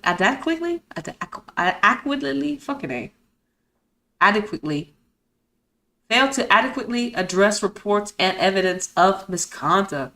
Like, that's what I'm saying. They didn't want their league to be tore up and floor up with nasty shit. But listen, you rather get all the shit out now than have it come out later. And this is where y'all fucked up. And this is where they fucked up. And this is where we need to take the wisdom. First of all, don't hire predators based upon reputation. You know that nigga's a predator. You don't want that shit coming back on your team. But too late, bitch. Y'all hired multiple. Half the team, more than half of the managers got fired. Y'all fucked up big time. It was 50-50. It's like, ooh, predator, non-predator. And y'all chose the predator. Y'all fucked. Because most of the general managers were 50-50. predators. So I'm curious as well, based upon the 5 managers that got fired, are those GMs stepping down too? Or are they just getting to help, sit back and still think, because I think they said that the Portland Thorns general manager and the GM for the Portland Timbers are maybe might be getting removed. But also, because we gotta ask some questions. You know what I'm saying? The reparations, they say the domino effect don't stop with the managers. We need to look at the GMs, especially for the 5 teams. And I'm looking at Houston as well. You know what I'm saying? We fired our coach too. Houston got a new coach too. Because James left us, allegations too on him. I'll be like, damn. I was like, yeah, my boy James, Houston Dash, yes, Houston Dash, James Clarkson, fuck.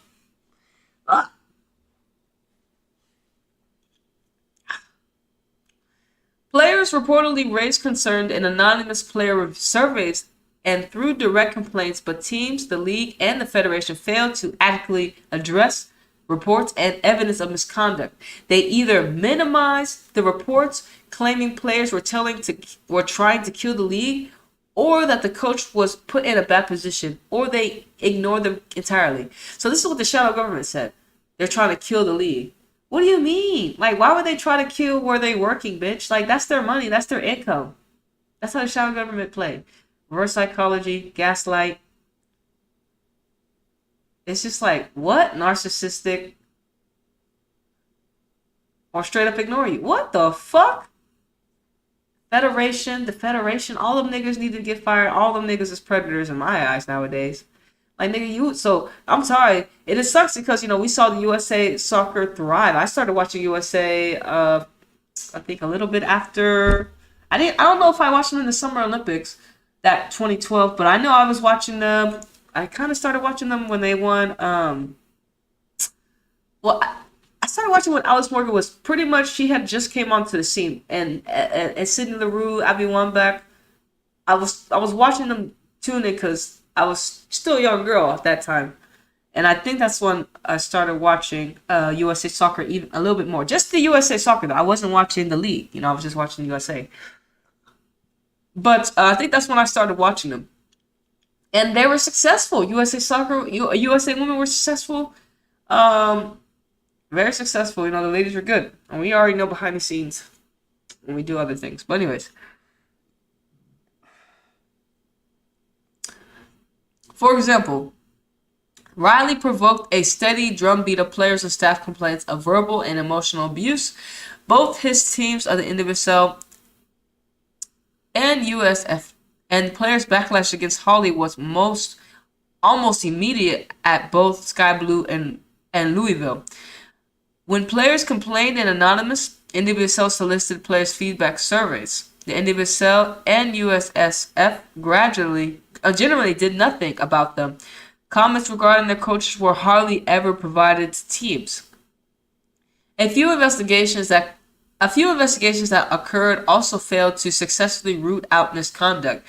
The league and federation failed to establish investigation policies and protocols establishing how and by whom the league and the federation failed to establish investigation policies and protocols establishing how and by whom investigates of abuse would be conducted and how results would be communicated. Okay, so what I got from that is because they said the USSF was pretty much a general manager of the league, and they were like the big brothers. So pretty much teams would go to them, and they would go talk to the owners. And what I don't understand is, just write it down. Like, damn, that's your USSF.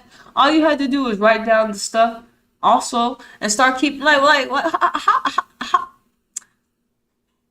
like they did this one ear and out the other. And then you look at the individuals. You're like, okay, so you just didn't give a fuck as an individual. Because you're starting to be like, who are you protecting? You're protecting your paycheck? It's like, who are you protecting, bitch? Like, because if you're innocent, you want to help. in my eyes, this shit, as a collective, I feel like if you're in the right, fuck, man. Listen, I'm telling you, if you lose it all because you're right, it's worth it, my fam. Because I come before any of this existence. And that's where people get fucked up. They think that everything outside themselves is going to last. Like, bitch, we are more than these things. We are more than these things. And that's what people have to remember. We're more than everything that we do outside. We just get to create and express that shit. And thankfully, like I said, we waking up in this bitch. We using our throat chakras. We using our voices. We speaking out. And I'm really happy that the ladies are speaking out. I'm really happy that I'm here to help also continue to extend the message. You know what I'm saying? Because you know what I'm saying? I want the ladies to play in a healthy league. I want the players to be thriving. I want people to be able to live in a workplace, if they want to work in a workplace that is healthy and that supports their growth, not the opposite. You know what I'm saying? And USF, that whole, whoever was in tincture, they're predators, and they all, like I said, they failed at their job, and they should have got fired. Like y'all all failed at your job. Y'all did shitty work. I'm just telling you, y'all did shitty work. Y'all did some real shitty work. I'm just saying, these were people that, listen, like, if you ever did any of this at your job, you'd probably be gone. But look at this shit. Look at this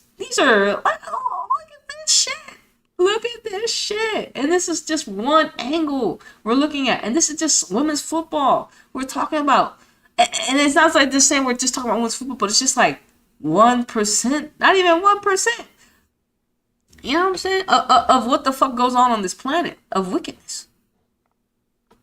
We're just reading only reading 319 pages based upon her 200 interviews she's conducted. Facts. It's fucking crazy.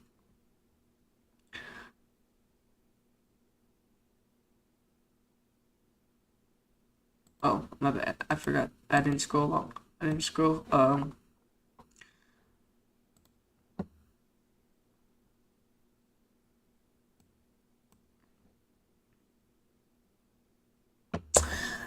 The few investigations that occurred also failed to successfully root out misconduct.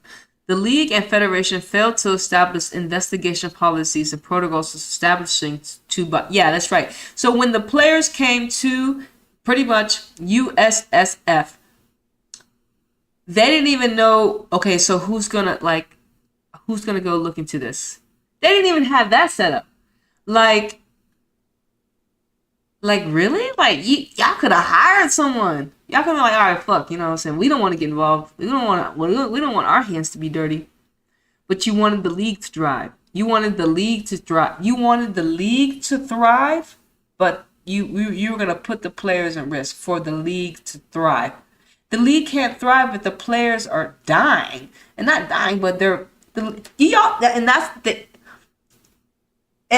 that's what we have to remember. They need us, bitch. Y'all need us. Y'all want us to work your jobs. You need us. We need to be in correct environments. We need to have all the nice shit that we can, bitch. What the fuck we look like?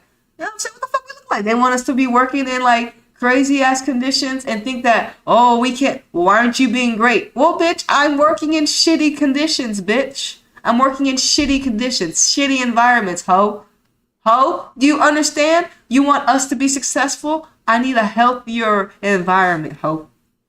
And so that's where they fucked up.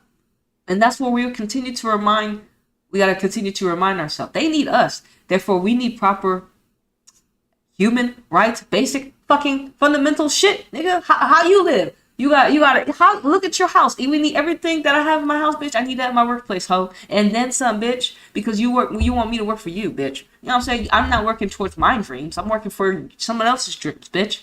I definitely need to have all the shit and then some. Like I said, like child government. And this, like I said, this is how they built the world. They're like, nah, nigga, y'all don't need that shit. Y'all don't need that shit. Nah, y'all do fine in the heat. Y'all don't need that shit. Yeah, that's what they now. Y'all don't need healthy environments to thrive. No. The league is perfectly fine. And then they want people that they want to be able to shape your mentality to be like, okay, I can perform under these conditions. And fuck no, you can't. Fuck no, you can't. At a point, because it's not sustainable. It's not sustainable. It's not sustainable. At some point, something's gonna give because it's not sustainable. It's on the default foundation. It's built upon a lie. It's built upon deceit. It's not built upon being upright. It's built upon fuckery and manipulation behind the scenes. You know what I'm saying? So, let's continue. And before the individual adopted its anti-harassment policy in early 2021, very few player complaints resulted in investigations. The few investigations that materialized often narrowly focused on whether a coach's conduct was unlawful rather than which it was abusive. It says, a few investigations that materialized often narrowly focused on whether a coach's conduct was unlawful rather than which it was abusive or inappropriate for a coach or professional women's athletes. So, their investigations that materialized were narrowly focused on whether the coach's conduct was unlawful. So, quote unquote, did he break the law? Did he break the law? If I'm the manager, I'm like, here, come to late night film session. I'm gonna put on pornography. So they're saying that's technically, it's not illegal. That's what they're saying. It's technically not illegal. You can bring your coach, your player over and put on some porn and watch with her. Technically, in a way, you would say it's not illegal. But why was he doing that? Like, what the fuck? Like, that's some suspect behavior. You know, some suspect behavior. So instead of them looking at his behavior, they were looking, oh, well, can he actually do that? That's legally legal, technically speaking. And based upon them not having anything written down in their law book for policy for NWSL, technically what he did was constitutional. But we know it's a violation of just basic common sense. But there's a common law that these niggas every single day think that every single day they violate. Pretty much. Until people start speaking up.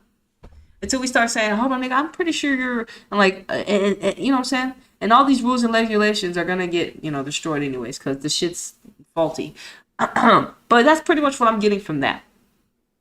That's what I'm getting from that. And quote unquote lawfully, when you look at the law, okay. But when you're looking at it as a human, you're like, as it's common sense, like, well, that was abusive and inappropriate behavior. And I mean, the fact that you still are able to have your job, honestly, that's bullshit. That's bullshit. Like, what the fuck?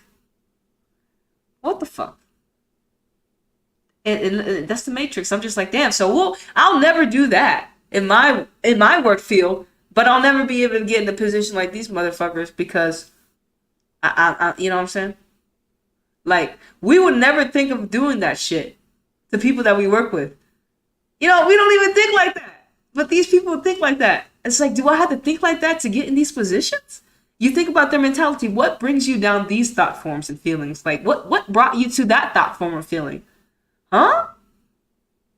You see, he was trying to fuck his players, pretty much as you see right here. He's a little bit more, I feel like, more aggressive. Holly. Based upon this article, based upon based upon the angles that I'm picking up from what she's spilling out. And to each his own. You get to look at it in different aspects. You get to look at, right now we're identifying predators in multiple shapes and forms. We're seeing some of their tactics. We're seeing based upon how the predators are kept safe. We're seeing all the angles the shadow government works in based upon what the article is revealing. And we're only 20 pages in. You know what I'm saying? So we need to identify and be aware as a collective, because at the end of the day, the more of us are aware, the shadow government has to play ball with us. And we gonna play ball, bitch. We gonna play ball, bitch. Let's go. We here too, ho. We here too. We see y'all niggas. We see how y'all working. Technically we're gonna look at it, see if it's unlawful, nigga. We see how y'all playing, bitch. We see how that's what I'm saying. Like you need to know how the enemy works. And the enemy trying to switch up and be deceitful, but bitch, let the enemy know that you see them clearly based upon your actions and your responses. You know what I'm saying? Based upon you know what I'm saying? The enemy think they slick. That motherfucker ain't slick, bitch. You ain't slick, bitch. You think you got people fooled, but you don't. You know what I'm saying? We see y'all clearly. So we see y'all clearly. Anyways, I'm going in. In addition to the investigations, frequently minimalized or siloed allegations rather than looking for patterns of misconduct. Moreover, overlapping jurisdictions among teams, the NWSL and USSF, and as of 2014, Safe Sport enabled each organization to avoid taking independent responsibility for player safety. Although USSF established and served as a manager of the NWSL for a bit of its history, coaching misconduct and other disciplinary issues were viewed as local problems for the leagues or individual teams to solve. The NWSL institution weakness made it ineffective check on teams that were unwilling to remove abusive coaches. Teams and individuals occasionally check the box by providing information to others, such as USF, the NWSL, or Safe Sport, but they failed to ensure that information was acted upon or that other players were protected. Even though the coach moved on to other teams in the league like Paul Riley and Christy Hawley, or simultaneously coached or managed youth clubs like Rory Dames and Paul Riley.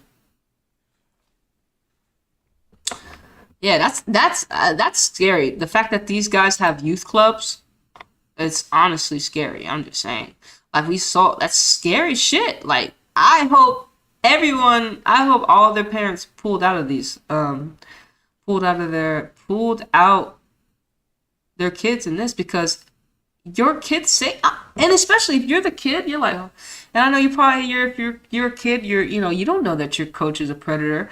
And then, like I said, that's for your parents to, figure it out.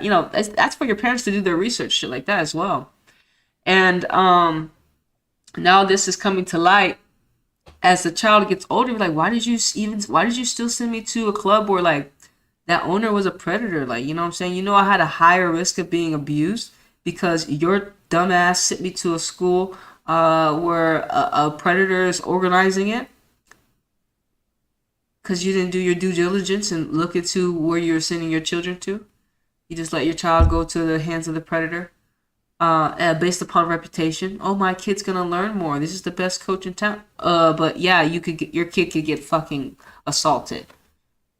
So what is it? What do you want to protect? Because then, like I said, I feel like that's neglect. Like, parents have to take responsibility? Like, you're literally giving your child to a predator. You're willingly, and people did that. They sold their kids into slavery all the time. We know history. People sold their children into slavery for what? Money, bitch? What the fuck is wrong with you niggas? For stability, ho, bitch? What the fuck is wrong with you people? And these are people that are having kids and are in these rulership problems. You're like, what the fuck? Look at our planet, man. Unhealthy. We got unfit people as authority figures. Unfit. They're not healthy. These are mentally insane. They need to be in psych work or dead people that are in these powerful, quote unquote, positions. Man, this shit gotta stop. This shit gotta stop. Abusive coaches move from team to team and even to USSF because teams, the league, and USSF failed to identify and inform others of coaches' misconduct. Teams reportedly failed to adequately and accurately disclose the reason for a coach's separation, generally ensuing misleading press releases thanking them departing coaches for their service, even when the coach was fired for abusive misconduct. Yeah, and that's the teams, and that's all them protecting their image. Bitch, y'all image, NWSL, USF, y'all image, look, if I'm a professional football player, I'm sorry. Would I want to even go to NWSL now? I don't want to go play NWSL football. Like, look at all this shit. Like, y'all fucked y'all's league. And yes, we will be able to heal from this. But NWSL right now, when it talks about leaving your footprints in the sand, USSF, I don't care how many World Cups USA had, bitch. I don't care how, I don't give a fuck how many tickets we sell, how great NWSL is growing. Right now, nigga, y'all are looking as the league that doesn't protect their players. Right now. You know what I'm saying? Y'all gonna need a good, how long do you say? It's been 10 years? Y'all gonna need a good 10 years to try to wash your hands of all the fuckery y'all allowed to happen. Because we're just not gonna forgive you. We're just not gonna forgive you. We're just, you know what I'm saying? We're not just, and if I'm a player, like I said, if I'm a professional player, I'm like, fuck, I'm not really trying, nigga, like, I'm not really trying to go play individual football, you know what I'm saying? Like, they got a predator problem. And welcome to America, fucking A. You know what I'm saying? And I'm not saying this goes down in America, but since this is in America, welcome to America. It's like, I'm not coming to America. Fuck that. If I'm a professional player, I'm like, that's the last place I want to be. I may get touched and shit. Real shit. Fuck that shit. And so, USA Soccer, USF, and like I said, at the moment, y'all were trying to hide, but look at y'all now. It being exposed. We all being, not just exposed, we need to see the truth. Y'all's footprints in the sand right now is the league that doesn't protect their players and that allows a whole bunch of fuck shit to go down just to protect your image. And I'm gonna tell you, that ain't shit. That ain't shit now, is it? It ain't shit now, is it? It ain't shit now, is it? Right now, it ain't shit now. Right now, we recognize y'all niggas. That's why all the people that was in there, they had to leave. Anyways, but it's gonna take us some time to forgive them. I ain't forgive y'all niggas. You know what I'm saying? It's like saying, and for the players too. You don't be so forgiving. Don't be so forgiving just yet. They gotta continue to treat y'all right. 10 years. Say they allowed misconduct for this long, bitch. Y'all owe them double. Y'all need to double. So, like I said, we can't be too forgiving when it comes to these predators. You know what I'm saying? And that's where they be trying to make us feel guilty. Oh, they changed. No, fuck that shit. They were the same motherfucker for 7 years. I'm gonna be the same. Bitch, fuck you, nigga, for 7 years. Cause why do we have to be the one? That's the same. Like the enemy trying to fuck us up. Enemy trying to make us. Well, you forgive them. No, fuck you, bitch. You didn't forget. You wasn't being forgiveful when, like I said, when these players had to do certain things and they were telling y'all wasn't being forgiveful. Y'all was like, shut the fuck up, sit the fuck down, and play football, bitch. That's what y'all was saying. It's a new day. It's a new day. It's a new day.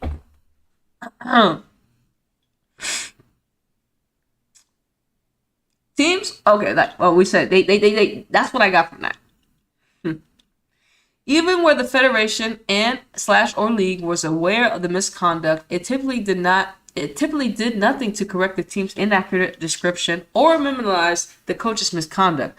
For example, the Portland Thorns, the federation, and the league failed to ensure Riley's conduct was adequately disclosed to the Western New York Flash or North Carolina Courage.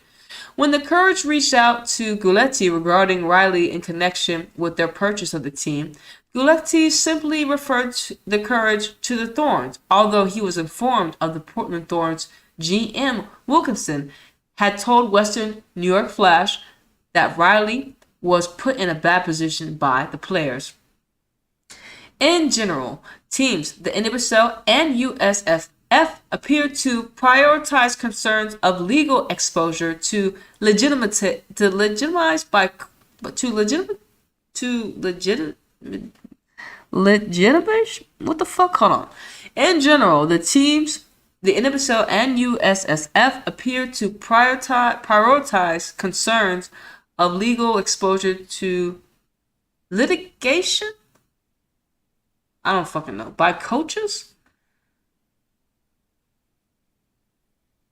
And the risk of drawing negative attention to the team or league over player safety and well-being. Right, they put the business before the people. And y'all fucking fucked up because without the people, you have no business, bitch. That's where y'all fucked up at. And that's what we will continue to remind you, bitch.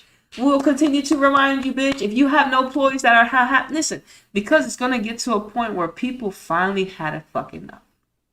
Bitch, fuck you. I'm gonna figure it out. And that's when they're using their gods and goddesses strength and imagination to get their shit on their own. To get their shit on their own. To have to be, you force people to do what they, to use their creativity. And of course we should be, and that should be taught in school and stuff like that. But of course, shadow government programs you to go to their systems and stuff like that. So we don't know how to do that shit, especially if we don't have guidance and parents that show us how to do these things. So we're fucked up, and then y'all fucked us up. Y'all choose business. Y'all, at the end of the day, what are y'all showing? What are y'all telling us? Y'all, is it because you got money? That's what y'all telling us? Is all of this because of money? Because I mean, you still got money, but now you know, I wouldn't want to go play for Portland. I don't want to go play for Racing. I don't want to go play for Chicago. And that's the frequency vibration I don't want. And yes, we know teams can change and the establishment can change, but damn. I wouldn't want to come play individual football if I'm a professional. I'm not trying, especially if I'm not over there. Right? If I'm not over here right now, shit, it may take you a minute. NWSL really, really fucked up. USFF, y'all really fucked up. Y'all talk about this is the 10-year run read, but it's full of scandals, man. Full of scandals. Because y'all keep y'all hired predators. And this is all y'all's fault. All y'all's fault. We gonna blame y'all. We know who to put the finger at. We know who to point the finger. Everyone that didn't say shit. We know where to point the finger at. And you can't hide because like now it's out there. You know what I'm saying? What can you say? Everyone's posting, you know, all the teams are posting pretty much the same thing about we're shocked and disbelief about these, you know, these facts that are coming out. All the teams are saying the same shit. You know what I'm saying? That's great. But it's like, damn. Like I said, these owners, man, what did you do to create a football team? Where you get your money from? Saying, you know what I'm saying? Because you need a football teams are pricey. You know what I'm saying? I know women. Like I think the lady that brought the Washington Spirit was like, it was like for 35 mil.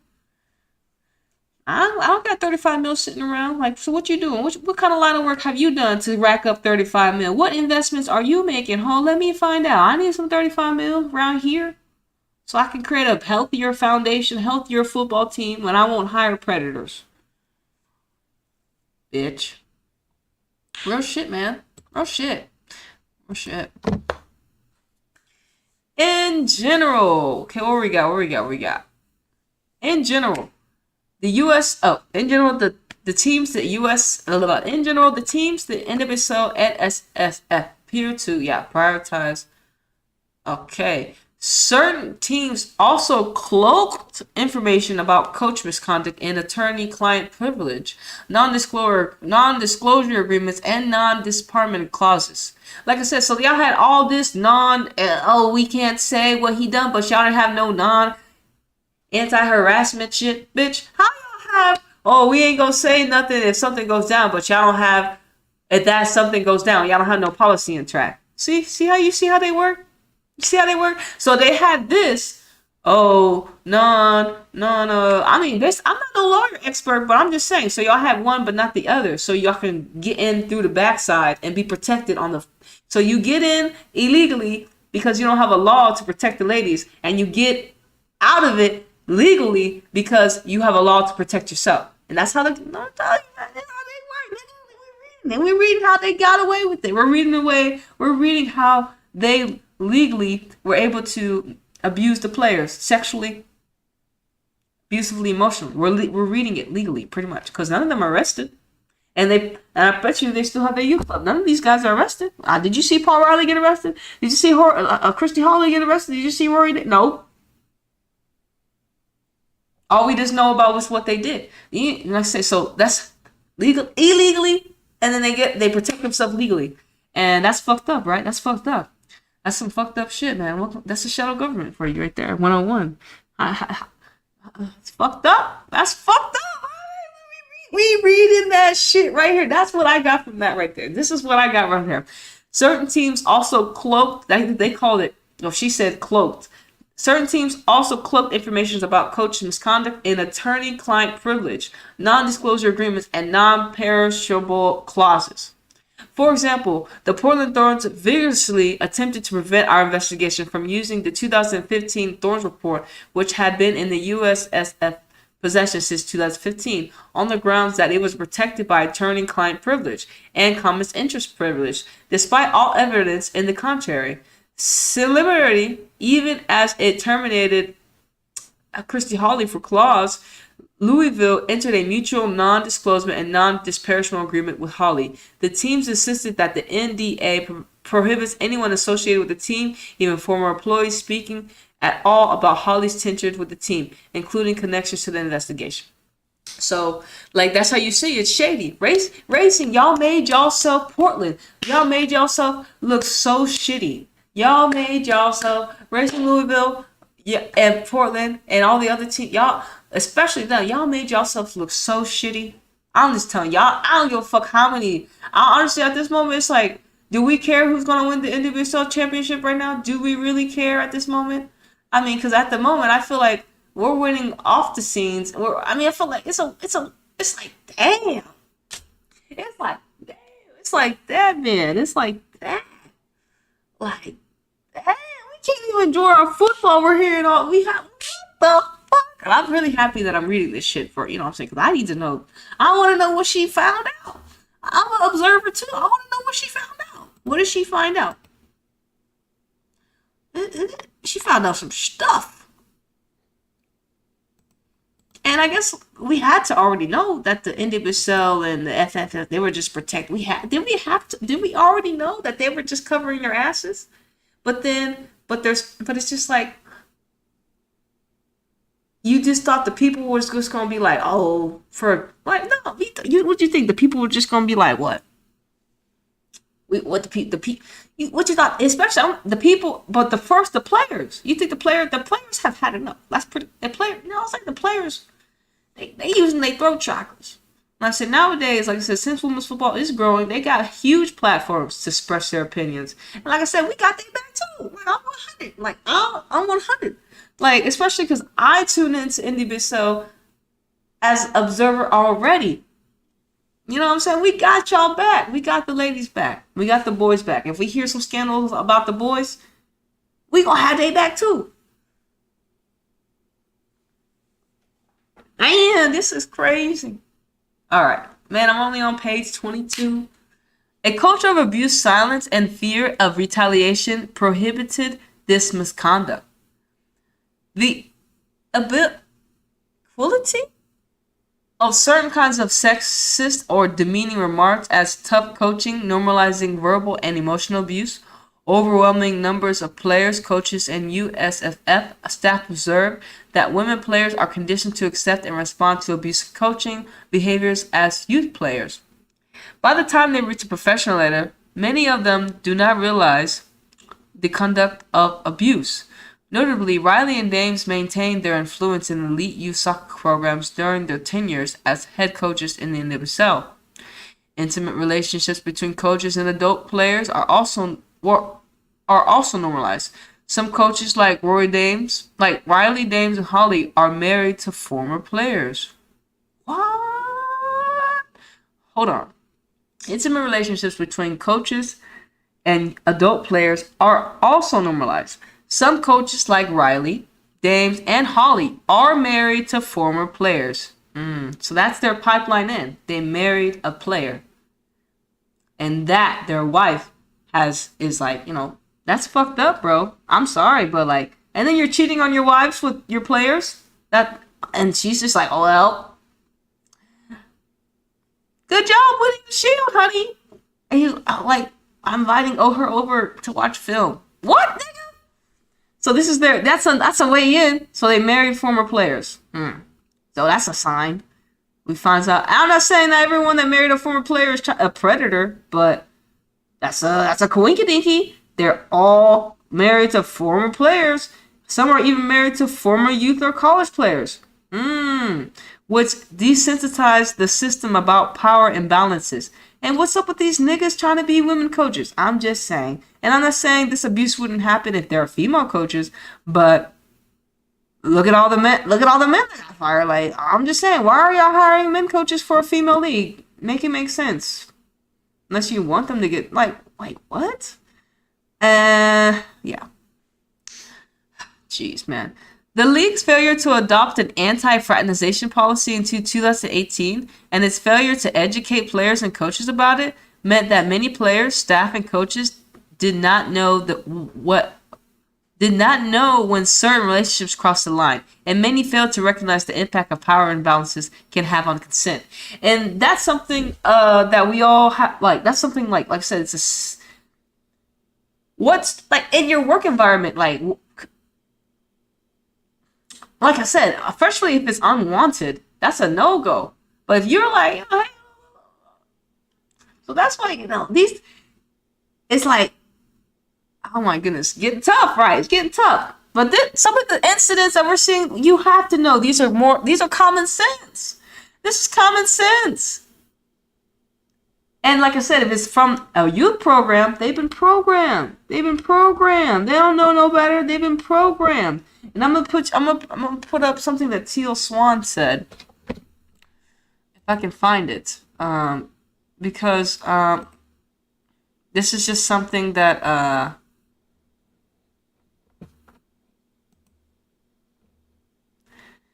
this is Teal Swan. She had posted this.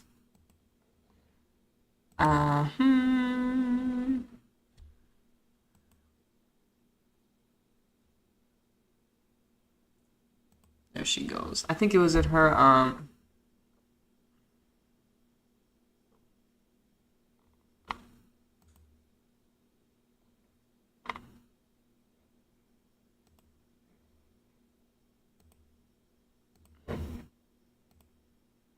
okay, but this is Miss Teal Swan here. This is her YouTube. But she posted this. Right here.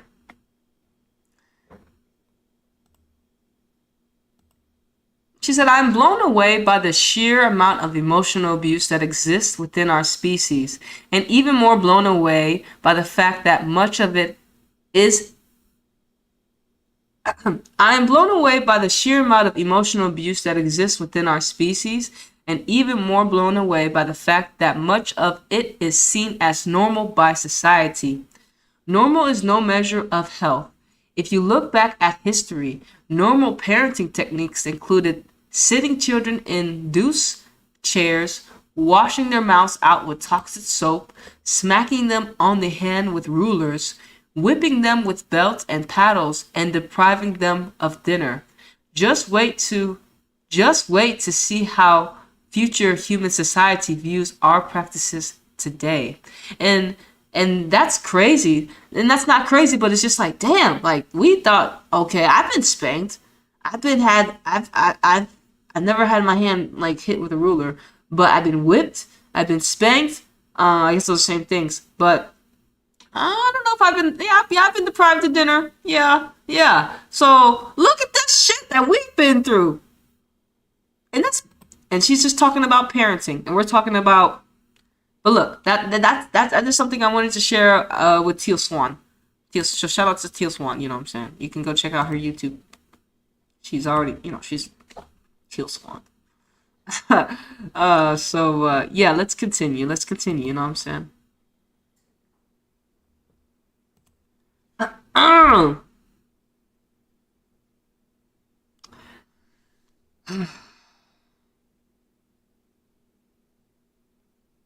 Soccer's culture of protecting open secrets that many have heard, but few feel responsible to report, are normalizing or also normalized coaching misconduct and prohibited teams. The NWSL and USSF to avoid addressing this misconduct.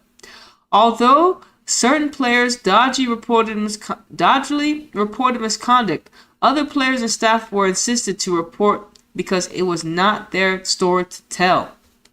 and they did not want to report rumors. The teams, league, and federation repeated failure to address misconduct that seemed to be widely known, or at least widely suspected, also caused some to believe that reporting would be futile.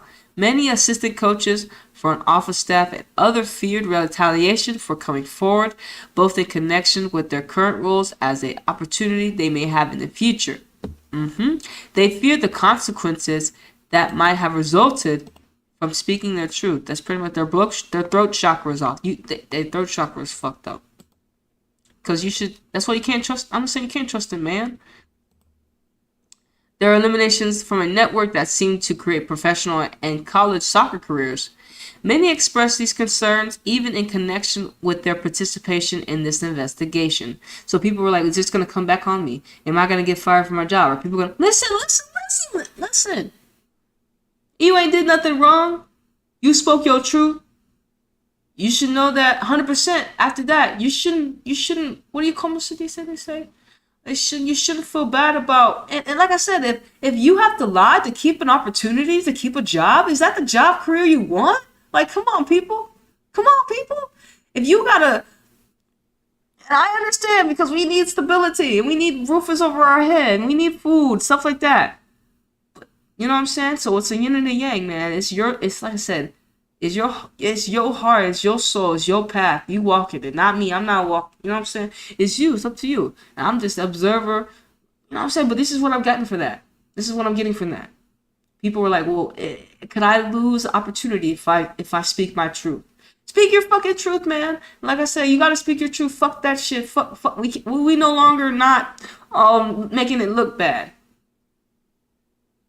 You know what I'm saying? Shit. I'm gonna have to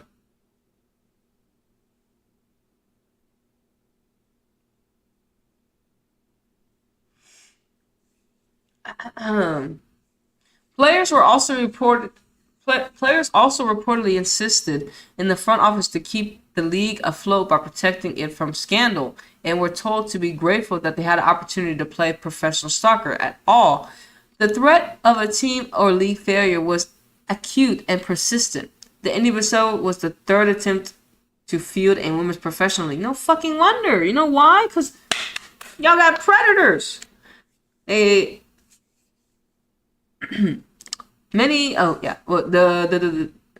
Abusive was the third attempt to field a women's because y'all, like I said, they had predators in the other leagues, and then y'all brought more predators and wonder why shit's failing because y'all continuing to have these predators, and they're gonna be a downfall. They're gonna be the downfall of your fucking league because you continue to have them here. Like, did they not get it after the second time? Like, first time shame on me, second time shame on you, third time, nigga, did you not learn your fucking lesson?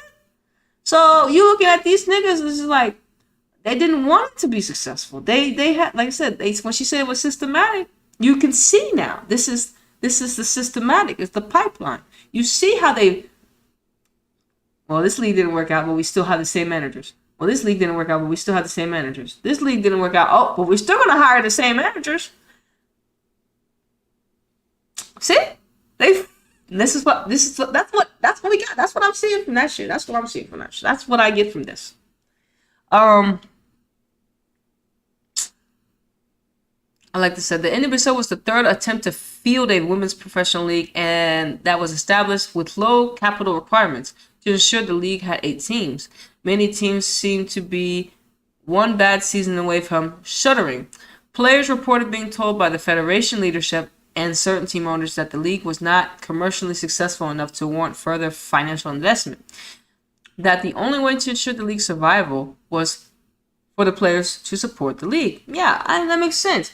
But not in these crazy conditions. Not in predator conditions where they're like, oh, it's an open predator pool. The fuck?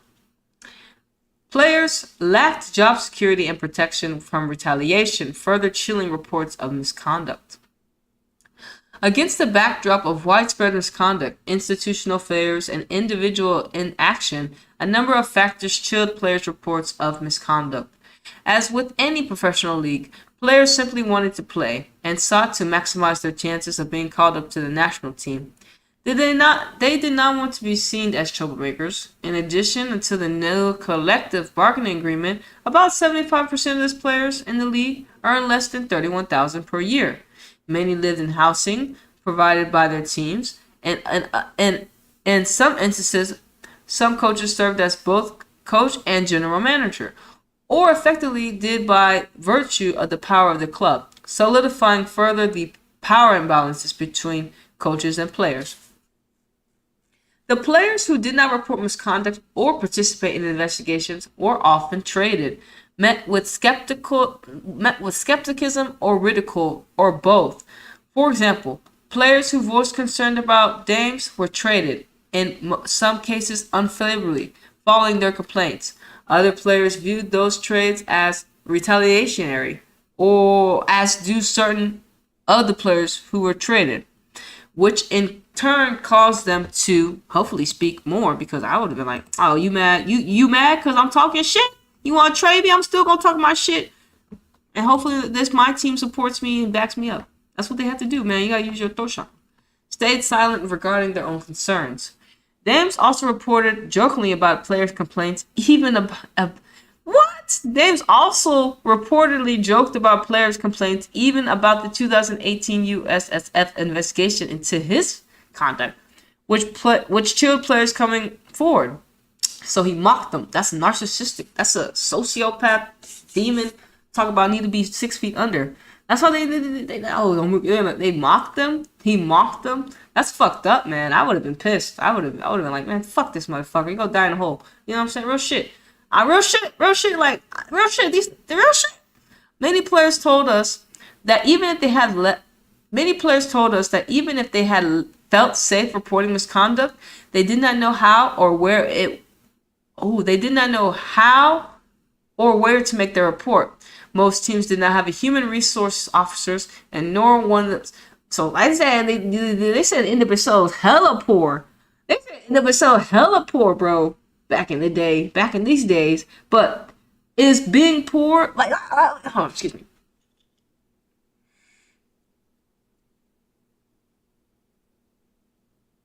Because most of the GMs are pretty much independent people, right? People that have a lot of money to be able to create these football clubs, and pretty much they didn't set up a harassment policy. And does USFF not have an anti-harassment policy in their institution? Makes me wonder if y'all didn't have one here. It doesn't make sense. How are they the GM and the manager and they didn't have the same, in a way, blueprint as, especially when it comes to the player's safety? They didn't have it the same. Why is that? Why? So, like I said, we know that they weren't properly set up for success in general, and they didn't learn from prior experiences because they continued to hire the same motherfuckers, right? Like, we know that. So we know things weren't gonna get better, right? So, but then that's crazy, bro. They didn't have human resource officers. Like some of these big corporations, if you have a complaint, you can go talk to someone. So they didn't even have that. The people that own the football clubs, they didn't have that established because, well, one, USA Soccer was like, nah, we're gonna give you space. We're just here as Big Brother. You know what I mean? But they weren't a good Big Brother. They were like awful as fuck. You would not want USSF Soccer to be your Big Brother at all. Honestly, they deserve to get fired. But ultimately, importantly, hold on. Most teams did not have human resource officers, and no one at the league or USSF was responsible for player safety. That's crazy. That should be the fundamentals. That should be the foundation. That should to keep us safe. Because if your players are unsafe, how are you gonna have a good league? You know what I'm saying? See, they wasn't. It doesn't make. They weren't thinking about the people, and that's where we had to understand. These corporations ain't thinking about us. And that's where we had to make them. Be like, hold on, bitch, we ain't gonna work in these shitty conditions, bitch. I don't know what the fuck you out. And then if you don't want to work there, you know what I'm saying, fine. And they'll try to hire another motherfucker that doesn't mind doing that shit. But that's unhealthy because it's not supposed to be going down like that, you know. And that's where those that choose to, say something, we get Why do we get punished for wanting better working conditions, which is our natural human rights? And you know what I'm saying? And then we're looked at, oh, war lays. No, get the fuck out of here. Then we're looked at as we're demonetized for wanting healthier or wanting better conditions. You know what I'm saying? Stuff like that. And you have Bobby Susie Q that'll do anything and work in any condition. You know what I'm saying? Whew. Importantly, until the fall of 2021, neither the league nor team had independent, anonymous reporting lines, underscoring the message that complaints or concerns were not welcome. Damn, this shitty. Like, it's pretty much also what we're seeing as,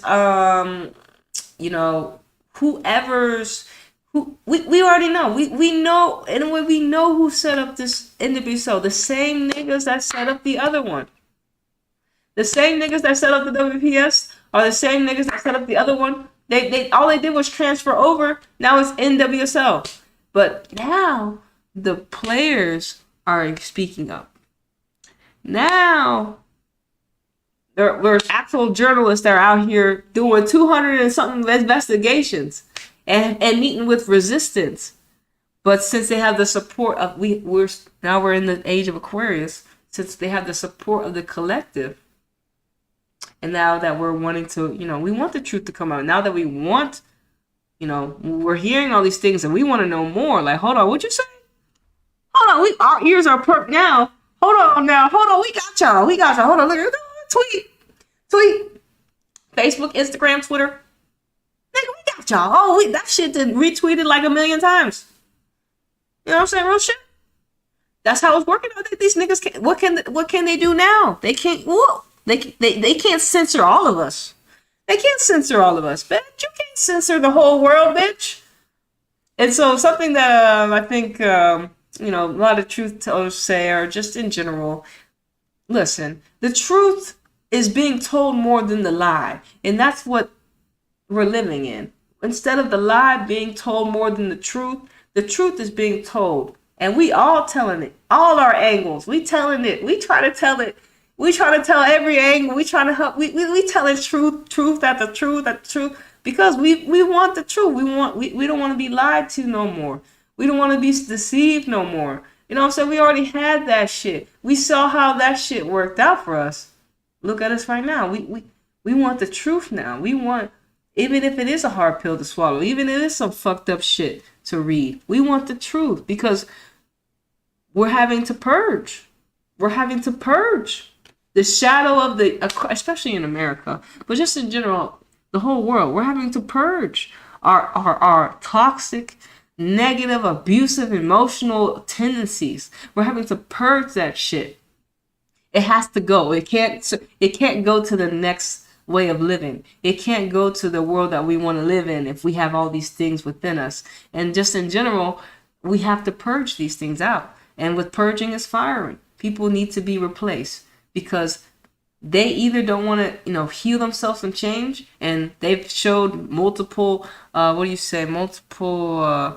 they've shown that they don't want to change. You know what I'm saying? And you got to go. It's time to go. Ooh, nah, nigga, nah. You had too many chances now. It's time for you to go, And so that's very great for us as a collective, because that's just the truth, and we need the truth. Even if this truth is a hard bitch to swallow, man. It is. Real shit. All right. Teams and the league and USS should supplementally safe sports efforts to keep players safe. Congress empowered Safe Sports to assert exclusive jurisdiction over sexual misconduct allegations or abuse by coaches licensed by USS. Yeah, like I said, whoever's doing the hiring for the coaches need to get fired too. All these niggas, listen, you don't need a license to fucking coach soccer. The fuck? All these fuckers. How the fuck are they even? Their license should be revoked. They shouldn't be able to have their youth clubs. That's why you don't need a license to fucking have a club. You should just be able to fucking do what you want to do as an independent motherfucker. You know what I'm saying? And we got people that are licensed that are predator. That's what I'm telling you. It's fucked up. It's fucked up. Okay. Importantly, safe search jurisdiction mandated does not preclude the individual or teams from independently investigating and resolving sexual misconduct allegations.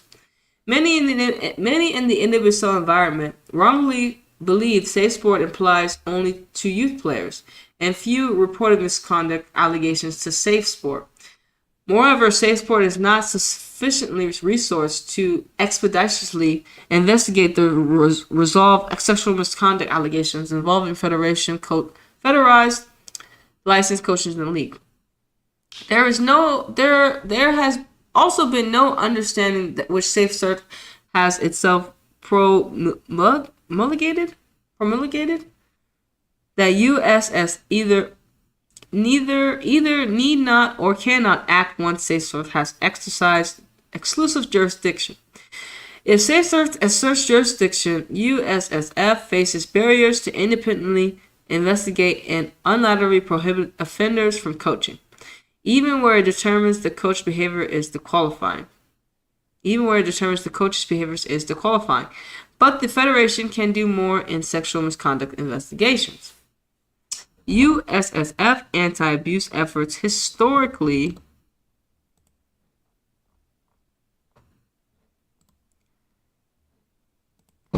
have focused on establishing processes and policies to comply with safe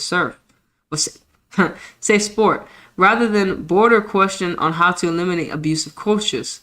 Although the Safe Sport Code permits USSF to implement temporary measures, safety plans, and or make employment determinations, USSF historically has declined to take independent action for fear of congressional rebuke or negative precedents in the safe sport proceeding.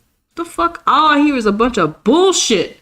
That's all I hear is a whole bunch of bullshit on why you didn't want to do that shit. That's all I heard. A whole bunch of bullshit. A whole bunch of bullshit right there.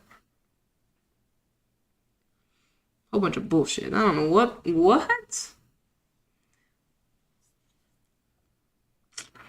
USSF and the individual and certain teams' failure to adequately respond to reports and evidence of misconduct put additional players at risk and created a toxic tone for the top.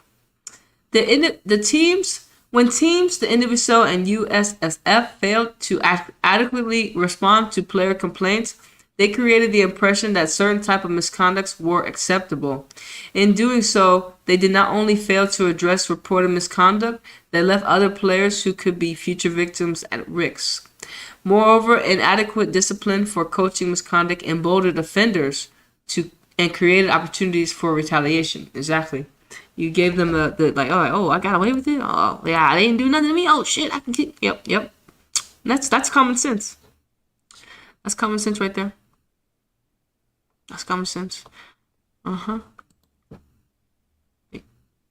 What do you think a predator's gonna do? Continue to push that boundary until they get until it's like, oh, I can't do no more. They're like, oh shit, they're gonna keep. It's like you say, you give them an inch, they take a mile. That's what they did. You gave them an inch and they fucking went full blown predator. Multiple teams, Paul Riley's and Rory Dames and multiple teams. You know what I'm saying? Abuse in women's professional leagues appears rooted in youth soccer. Not just youth soccer, just as a collective. We know that the shadow government is very predatory on children because they started us off young. We go to school when? We get programmed how old? Yep. It's because we're innocent. We're innocent. That's how our subconscious mind is open. We get programmed. And then if we don't have the right guidance at home, this is not proper, this is not how you're supposed to, like, we saw what we were doing. You saw what we read about Teal Swan. You saw what we read.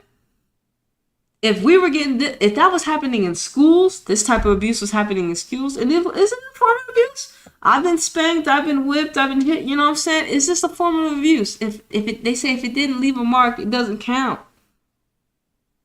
You know what I'm saying? But let me know, like, you know what I'm saying? Look how we were brought up. Look how we were brought up, you know what I mean? Look how we were brought up. I don't know if you know what I'm saying, they, people were still having a relationship with children more heavily back then. I'm not too sure, but I mean, it must have been. We got an epidemic on like I said, we have an epidemic of pedophiles here on our in the collective. In the collective, there's people that go that like to touch children and touch people that don't want to be touched. Um, The culture of tolerating verbal abuse in players goes beyond the NWSL. It's a collective problem. It's a universal problem. It's how they have built our world. The people that are in rulership right now. This is how they have built our world. Backwards, demonically, where this is normal, normal. It's about our parenting practices, right? That was normal. I'm not saying, well, how do we know? And then we're gonna, like she was saying, when the future generations that have kids look at how we parented, they were like, damn. And like how were you parented? How was I parented? How are you parented? You're looking at like, damn, like I'm not gonna raise my kids how my parents raised me. You know what I'm saying? Especially because the children are gonna be a lot more conscious. You know what I'm saying? So most of the time, hopefully, of course, they'll need some guidance, but they're the fucking aliens. You know what I'm saying? Like, what the fuck? We're Age of Aquarius, nigga. Like, they already know they came down here to fuck shit up. But anyways, this is the angle. This is the culture of tolerating verbal use of players goes beyond the NWSL. While the scope of our investigation was limited to allegations of misconduct in the league, some coaches whose conduct were examined had significant connections to youth soccer, and in Dame's case, were also reported to have been abusive as youth coaches. During the course of the investigation, we confronted multiple historical reports of verbal and sexual abuse of youth soccer players.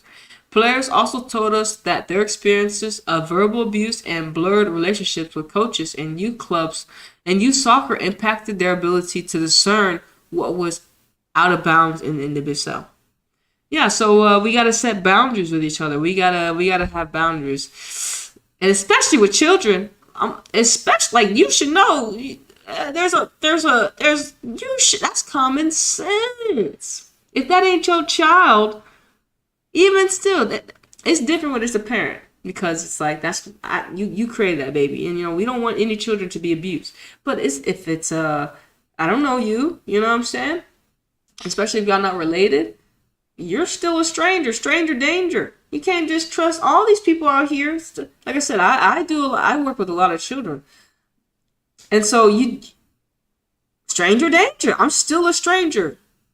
You know what I mean? Even though I'm not like one of those creepers, weirdos, pedophile, I'm still a stranger in their eyes. And like I said, we got a pandemic of pedophiles on the planet. Real talk.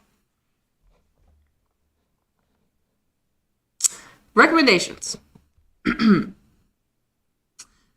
At the end of this report, we make a series of recommendations aimed to prevent abuse in the future, holding wrongdoers accountable, enhancing transparency, addressing safety in youth soccer, and fostering a professional environment where players are treated with respect. These recommendations are not exhaustive. Rather, they are intended to provide a framework to confront the institutional failures that prohibited misconduct and provide a safe and respectful environment for professional women soccer players. And and just in general, we gotta take that holy motherfucker. Man, that was a great intro, y'all.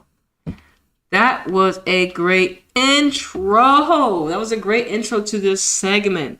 I'm really excited to read this because I feel like I said, I want to gain the wisdom, and I want us to be able to, as a collective, to heal. When we tell people's stories, when we read people's stories, we collectively get to heal. They get to heal because we are telling, their sides, and, we're with them. And also we're talking shit to these demonic forces, telling y'all they can suck our dick. Shit like that. Anyways, but back on the main topic. This is very important, I think, to me. For me, I feel like it's a great lesson to learn for all the leagues, all the leagues hopefully have anti-harassment, anti-sexual misconduct. All the leagues better have all this shit. We don't want to hear another league talk about y'all don't have no anti-harassment policies. No, we don't want to. Did you not learn from NWSL? Did y'all not learn from them? All the leagues, men and women, youth and unyouth, correctional, uncorrectional, whatever, anything. The whole galaxy, the whole planet, the cosmos, just on Earth. We're gonna have to realize that this shit can't go down again. You know what I'm saying? This shit can't happen again. We can only just continue to expose these people that have been protecting these predators, and also realize, okay, what are we doing as an individual? How can we be better? Because I mean, you may have a job. It's like, damn, am I being, like I said, I'll be like, damn, am I doing too much? Well, yeah, I gotta check myself. Let me look myself in the mirror. Am I doing too much? Am I going across the line? Makes us self-reflect. Makes us think about what we're doing at work. And you know what I'm saying? Real shit. So we gotta look at ourselves too. Look, this is a reflection of what goes on in society. We gotta check ourselves, man. We gotta check these people in these positions, and please get these people out of positions that are in rulership, that are just evil and toxic, and just not for the people. We gotta get these people out of here, man. We gotta get these people out of here. So you gotta continue to use your throat chakras, all your chakras, but continue to use your voice and tell your story. And if you do stand alone, you never really stand alone, but there will be people that will be able to read your message and hear your message. Especially, we don't want anybody's privacy to be violated, because this shit has lifelong, lasting impact.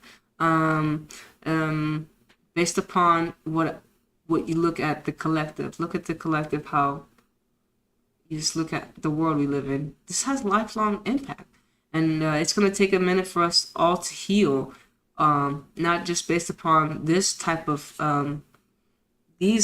circumstances that we're put through, but just any type of abuse that we're put through. It's going to take some time for us to heal. Like I said, hopefully, we get these predators either killed or in jail or something, so they stop touching people, because that's the only way it's going to stop. We have to get rid of these people, because this frequency vibration, it can no longer be on the planet. You should be able to send your, and then again, we're going to have those that get that kind of slip in, but it don't need to be 5 of the 10 NWSL coaches. Like, what the fuck? Half the team? Half the league? Coaches got, no, it can't be like that. It can't be like NWSL did it. No, fuck no. Fuck no. So you just think about NWSL, you think about other stuff. So, oh my God. All right, y'all, but I didn't know it was going to go this long. That was the introduction to the investigate. That was the introduction. I'm gonna come back either, maybe not tomorrow, but I'll be back. We'll be back reading some more of the report. But anyways, I hope y'all tuned in. Based upon, I hope you read it for yourself, or if you're enjoying reading along, thank y'all. It's your girl Anita, flying high, flying out of this third dimensional reality. And I'll see you on the next one.